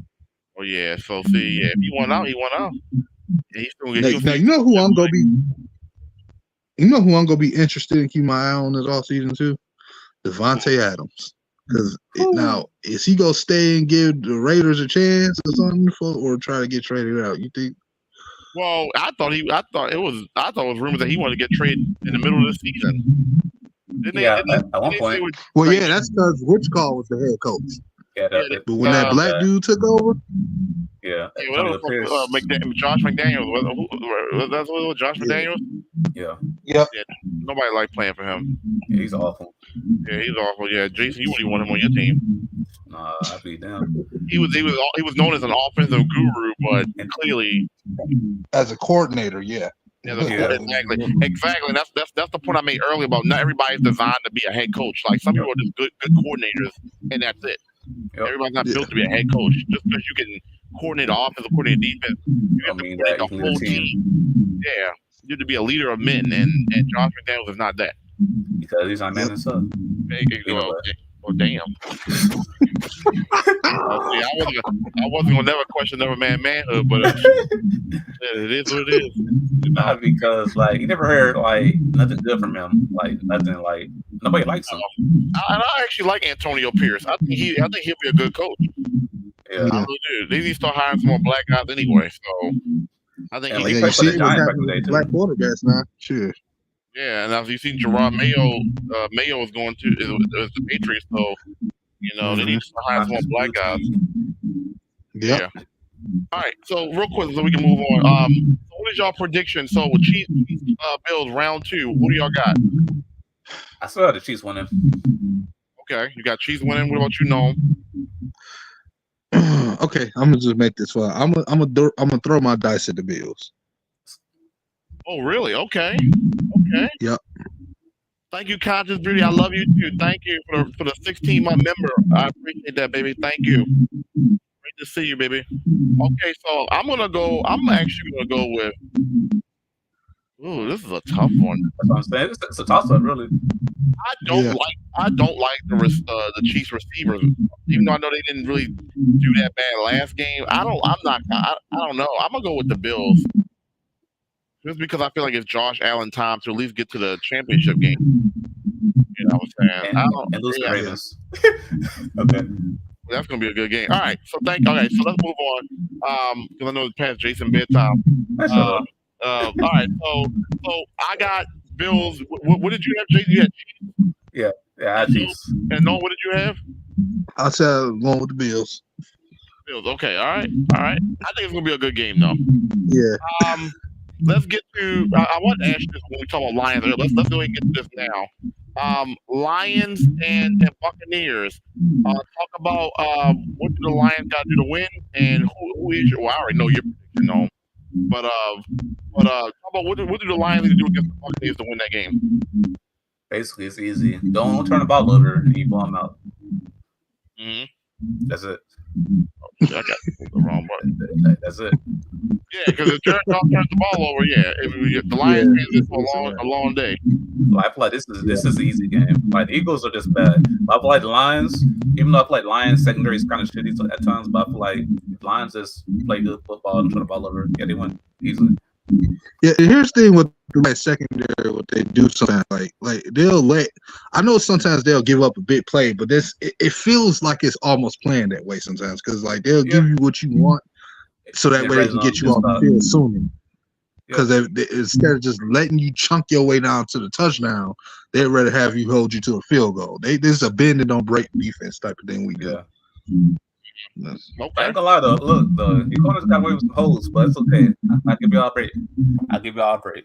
It's all love. Hey, because either way, I feel like y'all won because of y'all defense held them to field goals. Yeah, well, if Jared Goff continues to not turn the ball over and he gets and the defense and the Lions defense is aggressive, I got the Lions winning this game. They'll win their second home playoff game in 32 years. They got their first one last week, or the other day. The Bucs got receivers that would scare me if I'm a Lions fan. They got balls, they got Evans, they got Godwin, and I like the way Todd Bowles was against Jalen Hurts, and Jalen Hurts is more of a mobile quarterback. So if you can blitz Jared Goff, which is more of a statue, you might have a shot. But I think the Lions are overall more balanced team. But I wouldn't be surprised if this is a close game. I would still say Lions 27-23 over the Bucs. Yeah. Man, I'm saying Lions 28-13. 28-13? Okay. Yeah. What are you thinking? I already know you're picking the Lions, but what are you thinking? How much? Yeah, how much you thinking? But like 50. I'll say this. I'll say about 28-23. Something like that. I think the Lions, they go make a couple of bone-headed plays. That's gonna hurt themselves. So yeah, right. Number 2 or something. Right. Exactly. Okay. Fair enough. I think we all agree. Lions. The Lions got the best possible match they could. Once the Cowboys lost, I was like, okay, the Lions got they got it good because I feel like the Packers are going to be a tough matchup for the 49ers, and I feel like the Lions got the good end because they took it. I think the Rams was their toughest test. Yep. Now you got the Buccaneers. I think that's a good matchup for y'all. I really do believe that. Y'all should be able to get to the NFC Championship game, and at that point, anything goes. I mean, if we see the Lions in the Super Bowl, that'll be crazy. Yeah. Hey, the fun fact now, back before it was the AFC North or NFC North, when it was just the Central, the Bucs used to be in our division. Whew. Yeah, once upon a time, you're right. Yep. And weirdly enough, they won our division more recently before we did. I was like, God damn, are you serious? They haven't even been in that thing for ages. I mean, I think the same for the Cardinals. It was like in some division. It was in the West. It was a division with like the Falcons at one point. So yeah, back in the day. Yeah. All right. So let's talk about the other NFC game. Number 7 seed Packers versus 49ers. Jason, what you thinking? I think it's a pretty close game. Like I said, I think Green Bay has a chance, but 49ers, man, it's kind of like the Lions. So as long as they don't turn the ball over, I feel like 49ers got this game. Now, but won't be shocked if Green Bay wins. Jordan Love balled out. Do you think that was just because he was going against the Cowboys, or do you think he can do that against the 49ers defense? I mean, like, he's been good for his past few games. Like, like the game that got his team into the playoffs, he actually played decent for the past 4 or 5 weeks, I feel like. So, so like, as long as he keep doing his Jordan Love stuff, bro, yeah, they have a chance to win. Okay. Bergano, what you thinking, man? Niners Packers, what's your instant reaction? You know what? I remember one thing about the Packers. They did beat the Chiefs. So, I mean, I know it was regular season, but they went in the road and beat them too. So, I could see the Niners winning because that pass rush is still kind of lightning. And I know their defense is better than the Dallas Cowboys. So, from that point, I'll say the Niners. But if the Packers do win, I'm not shocked. Yeah, see, he just like me. I won't be shocked at all. I don't think I'm be shocked either because one of the things that Jordan Love can do is that he can move around the pocket, as we saw. Like, he got mobility, he can throw off his back foot. I was like, oh, he making off schedule, off balance throws. I was like, what is going on? Right. No, you know, part of the reason why they is because them receivers got some size, but they fast as hell. They are underrated, bro. Them receivers ain't no joke. Yep. And we've seen what the 49ers. I'm not saying Jordan Love was a Lamar Jackson, but you've seen what the 49ers what they couldn't do against a guy that can move around the pocket. Yeah. So you know, Jordan Love might the have. one thing about 49ers, like if he can run the ball against 49ers, you have a chance to win the game. And the Green Bay can run the ball too. So Yeah, there you go. exactly. Because y'all did it, we did it. Yep. All right, so I'm gonna still after saying all of that, I'm gonna still say 49ers 33-21 over the Packers. I'm gonna go 49ers 28-17. 28-15. Okay, what you got, Noam? I'll say about 30-20. Okay, so we did all that. Bravado about the Packers. All of us to pick the point and a runaway. That's crazy. Like none of the scores that we gave are even like within one touchdown. I don't think so. Because I was thinking paper that went out better. But at the same time, it's just that we are acknowledging that how they could have a chance, but it's like at the same time, the Niners still do got the Packers number too, though. To be fair, that's a whole lot. That's true. Okay. All right, so we all got 49ers here. So the last game to talk about, obviously I saved this one for last. Ravens and Texans. Now, the storyline here is that Lamar Jackson and the Ravens have not played in almost 3 weeks. You know, is Russ going to be a factor? C.J. Stroud has been balling. What do y'all see in this matchup? Do y'all feel like C.J. Stroud can go in there and throw on his Raven defense? And how do you feel like Lamar Jackson would do against that Texans defense? Yeah, no, me go first. You go ahead. Okay. You know what? That is the most interesting matchup. It's the worst possible matchup too, because you got a young team that's hungry with a rookie head coach that's really good.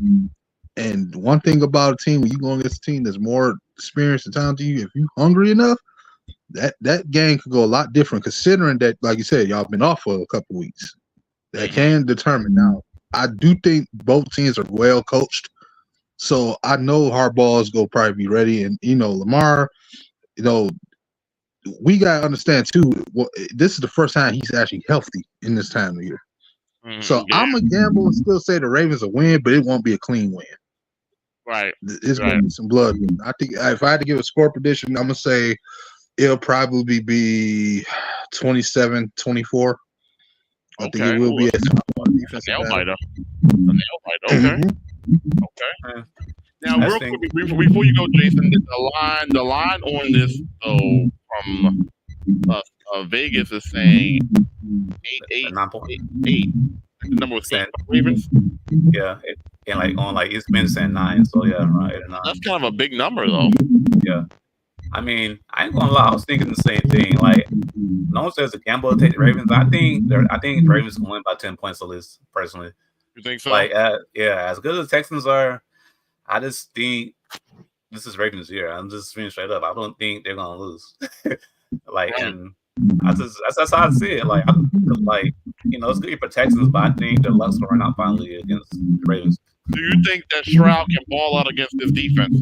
Yeah. Oh yeah. Yeah. Look, that's the thing is, he probably have the numbers, or whatever. But I just feel like they're not gonna stop Lamar. Yeah. That's it. Yeah. You know, because it don't matter if you throw the ball and get 100 yards, you can stop. And in our opinion, the MVP. So it's like, The other thing, I think with the Ravens, you gotta be able to defend the run and the pass. Like years past, you would just say, okay, just stop Lamar Jackson, you win the game. Right. Give him a spy, whatever. You got Gus Edwards that can run. You got Dalvin Cook now. You still got Lamar as an option to run the ball and pass. You still got OBJ and Zay. So we played them early in the year, and that was our first game. But both teams are a lot different now than they were back then. So, you know what I'm saying? C.J. Stroud is a much better player. Lamar Jackson is a much better player. And the Ravens are at home. The one thing I will say about Stroud is that he's used to crowd noise. He's used to playing in the Big Ten in the big house in Michigan and all that. So he understands the crowd noise. Yeah, so I don't think the crowd noise is gonna really get to him as much as you may think, because he's been in before. So it's gonna come to the execution. My only concern with the Ravens is all that time off. Yeah. Because 21 days of no football, at least in game football, is a long time. You know what I'm saying? I'm just worried about they coming out rusty. But I do think the Ravens are definitely the better team. I think the Texans have the better. They have a hot quarterback and they have an up and coming coach. But I do not think as a complete package. I do not think the Texans are a complete package. Yeah. Go ahead. No, I said the reason why I say it will be close is partially due to the rest, because we don't know how much the rust is going to affect if it's going to be rust or not. So I wanted to say 33 to 20, like 20, but I was like, nah, rust is a factor, and the Texans defense actually show up a little bit. That game could end up being a little bit closer. But I think what you don't know is, let's say, like I said, let's say regardless how they win the game and go on to the next. I do think the Ravens will probably destroy their next opponent. Because once they get that rhythm back in, I think they actually destroy their next opponent. Yeah, I think if somehow, I'm gonna be real with you, I think this is the toughest matchup. I think whoever wins the game or Bills, I think that won't be a good opponent. And it's crazy to see that you like the Texans really, but I really do think that this is their toughest matchup, like you said, because of the time off. And I just think that quarterback is so hot right now that that's going to be a tough. But I think whoever if they do advance, I think Kansas City. Honestly, I think we probably could beat Kansas City easier than the other two teams. Honestly, so because I don't like the Chiefs receivers, but but then again, if the Chiefs beat the Buffalo Bills, then you're a good team yourself. So it's hard to say. But I'll say this: Lamar Jackson is hungry this year. I mean, I think everybody's hungry, but he's hungry to win a Super Bowl. I mean, there's nothing else for him to do. He's got paid. He's about to win his second Super Bowl. I mean, second MVP. The only thing we're gonna do is win a Super Bowl, and so that's the only thing he's locked on doing. You don't have to worry about getting your money. You got your money. You don't have to worry about getting another MVP trophy. You got that. So the only thing that's on his mind is winning. So it's not about being flashy anymore. It's about winning games. And I feel like even when I talked to Noah the other day on the stream, he was like, Lamar Jackson choked those playoff games. I said, no, you got to look at the actual games. Lamar Jackson, the only game that he choked was the Buffalo game, because the Tennessee game, the receivers dropped yellow passes. The San Diego Chargers one when he was a rookie. He was a rookie. Yeah, he was a rookie. So he had like no chance. Yeah, and then they won against the Titans. So it's like, I can only really pinpoint one of those playoff games on him, and that was Buffalo. And he even got hurt in that game. So it's like, you can sit there and say Lamar Jackson's a joke artist. I guess you could say because he's a quarterback, he's still responsible for the win. But he wasn't the whole reason why they lost those games either. Yeah. So, like you said, he can't catch the balls for the receivers. Exactly. So. Now this is the best version of Lamar, even better than his MVP the first time. So now if he loses this game, then I can see those narratives being somewhat true. But I just don't think that they're going to lose this game. I feel like the Texans. I mean, they're a solid match. They're not going to lose it. They're not going to lose this game. You've already beaten the 49ers on the road. You destroyed the Dolphins. You destroyed the Jaguars. You beat up on the Lions. You beat up on the Seahawks. You beat up on the Bengals. You know what I'm saying? You beat some good teams. Well, so I don't see why the Texans, who I think aren't as good as the 49ers, you know what I'm saying? I don't see why you couldn't beat the Texans, So we'll see. That's something be good. To say. And I don't sound like. Go ahead. I don't want to come off like I'm trying to like belittleize the Lions' loss they had the Ravens, but I gotta be honest with you, they did the 49ers way more greasier than the Lions, bro. I'm sorry, they did them in Seattle way more greasier, because you can make an argument the Lions could at least scored a couple more could have scored a touchdown too if they made a couple good play calls. Not saying we would have won the game or anything. We still would have got our asses kicked. But I feel like the Niners and the Seahawks did way more greasier in them games than we did on the road. I think the Niners game was probably the better game, honestly, because it was at their place. And I'm gonna be real with you, the game was like 33-12 at one point. Yeah, you know, and they were supposed to be the best team. So like, yeah, I can agree with you. Like, and we were already coming off a road game against Tampa Bay, like, and we already had our two best our rookie running back wasn't playing at the way he's playing now, and David wasn't even there at the game. So, not saying that would have made a dramatic difference, but it's just like, you're just saying, I agree. I agree with that because I mean, if you look at the team, even though the score was 33-19, the Ravens whooped their ass. The Ravens beat the 49ers ass like all the way around. Like they couldn't stop Lamar. Brock Purdy threw 4 interceptions. Like the Ravens were reading everything that the 49ers were going after. So yeah, and on top of that, you had 2 MVP candidates in one game that got destroyed by one guy. You know what I'm saying? So yeah, I agree with you. But all I'm saying is the Ravens have teams on their resume that they beat that were supposed to be not even supposed to, that are good. So I don't see why the Texans is any different. Like we beat teams this year that are better than the Texans. So I agree. Like he said, the only thing I'm concerned about is the layoff. The only team that can beat the Ravens is the Ravens because like special teams, you got with the best kicker, quarterback, you got the MVP. You got receivers that can complement. You got tight ends, likely. Yeah, you got 2 tight ends. Yeah, you got 2 linebackers. Roquan and is clean. Kyle Hamilton is a baller.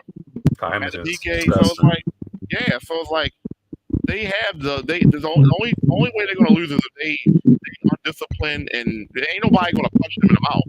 The Texans are not gonna punch the Ravens in the mouth. If they win, it's gonna be because of Russ, and it's gonna come down to a close game where if CJ get the ball last, he may make some magic happen and they may win. But the Ravens are not gonna get punched in the mouth by the Texans. No, they didn't do it the first game, and even though they're better, I don't think that they're gonna do it this game. There's not too many teams left that can literally say they can punch the Ravens in the mouth. The only team I can say that can punch the Ravens in the mouth maybe is the Chiefs.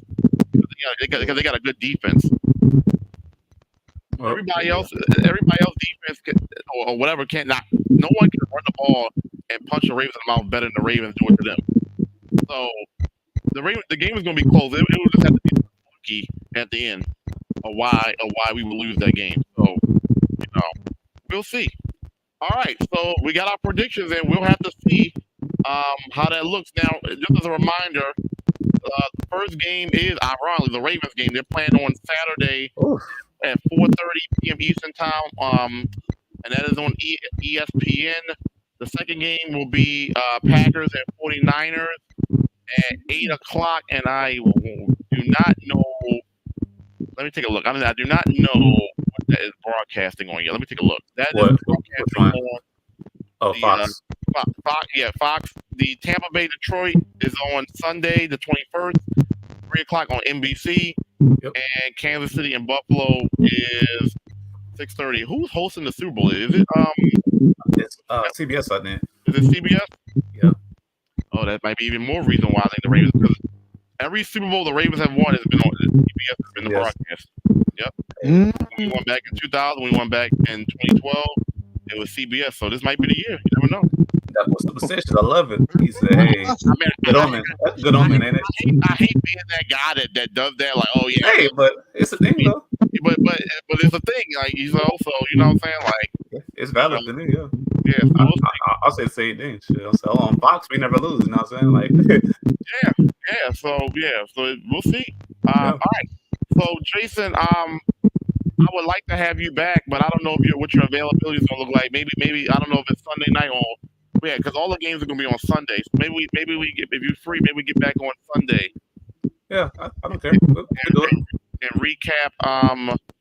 Because you see, like last game at 6:30. Yeah, that's fine. Yeah, so it'll be over by like 9. Yeah. So yeah, so we can maybe get on right after that and do a recap. So yeah, no, thank you for being on, man. We actually, this was our intention to have you on, but you happened to pop in anyway. I was like, perfect. Oh, you got Detroit's finest. Yeah, because I was like, when we get to Detroit, I said this would be good for Noam, but I said I don't know if he's still sick or what. I don't know if he want to be on or drunk off that win. Yeah, right. That boy's lit over there, bro. He fired like 15 shots last night. Yeah, I thought you might have been drunk too. I got some in when I came in the stream last night. Now I already had like 2 or 3 of them in me. And then I already know. Always too. So I saved up for this moment. I feel you. That's 32 years worth of weight. I feel you on that, man. I'm 31 right now. So they might have won their playoff game like in the year I was basically coming in. I was born too. Yeah, dog. Yeah, I think that was 1991. Yeah, so I was literally 1 year old. Yeah, I wasn't even born yet. So. I never vividly seen with my own eyes the Lions win a playoff game. Me neither. Yesterday. So. Yeah, so yeah, we all seen history. All right. Yeah. All right, good stuff. Dome, thank you so much for being on the show. We appreciate you, my guy. Thank you for your presence and your insight on everything football and mainly Lions. We appreciate you, man.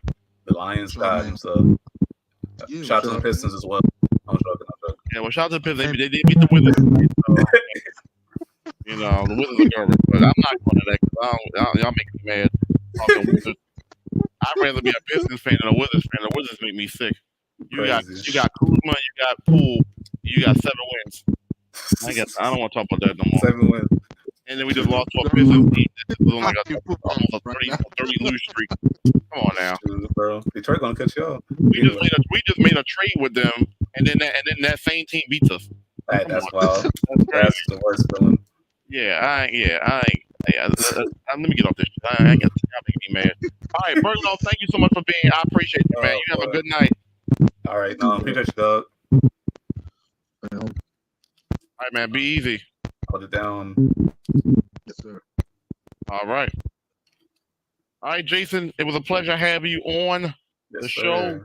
We've already planning for next week. And we'll hopefully I'm a happy guy. Hopefully Ravens have won, and I can get on there happy.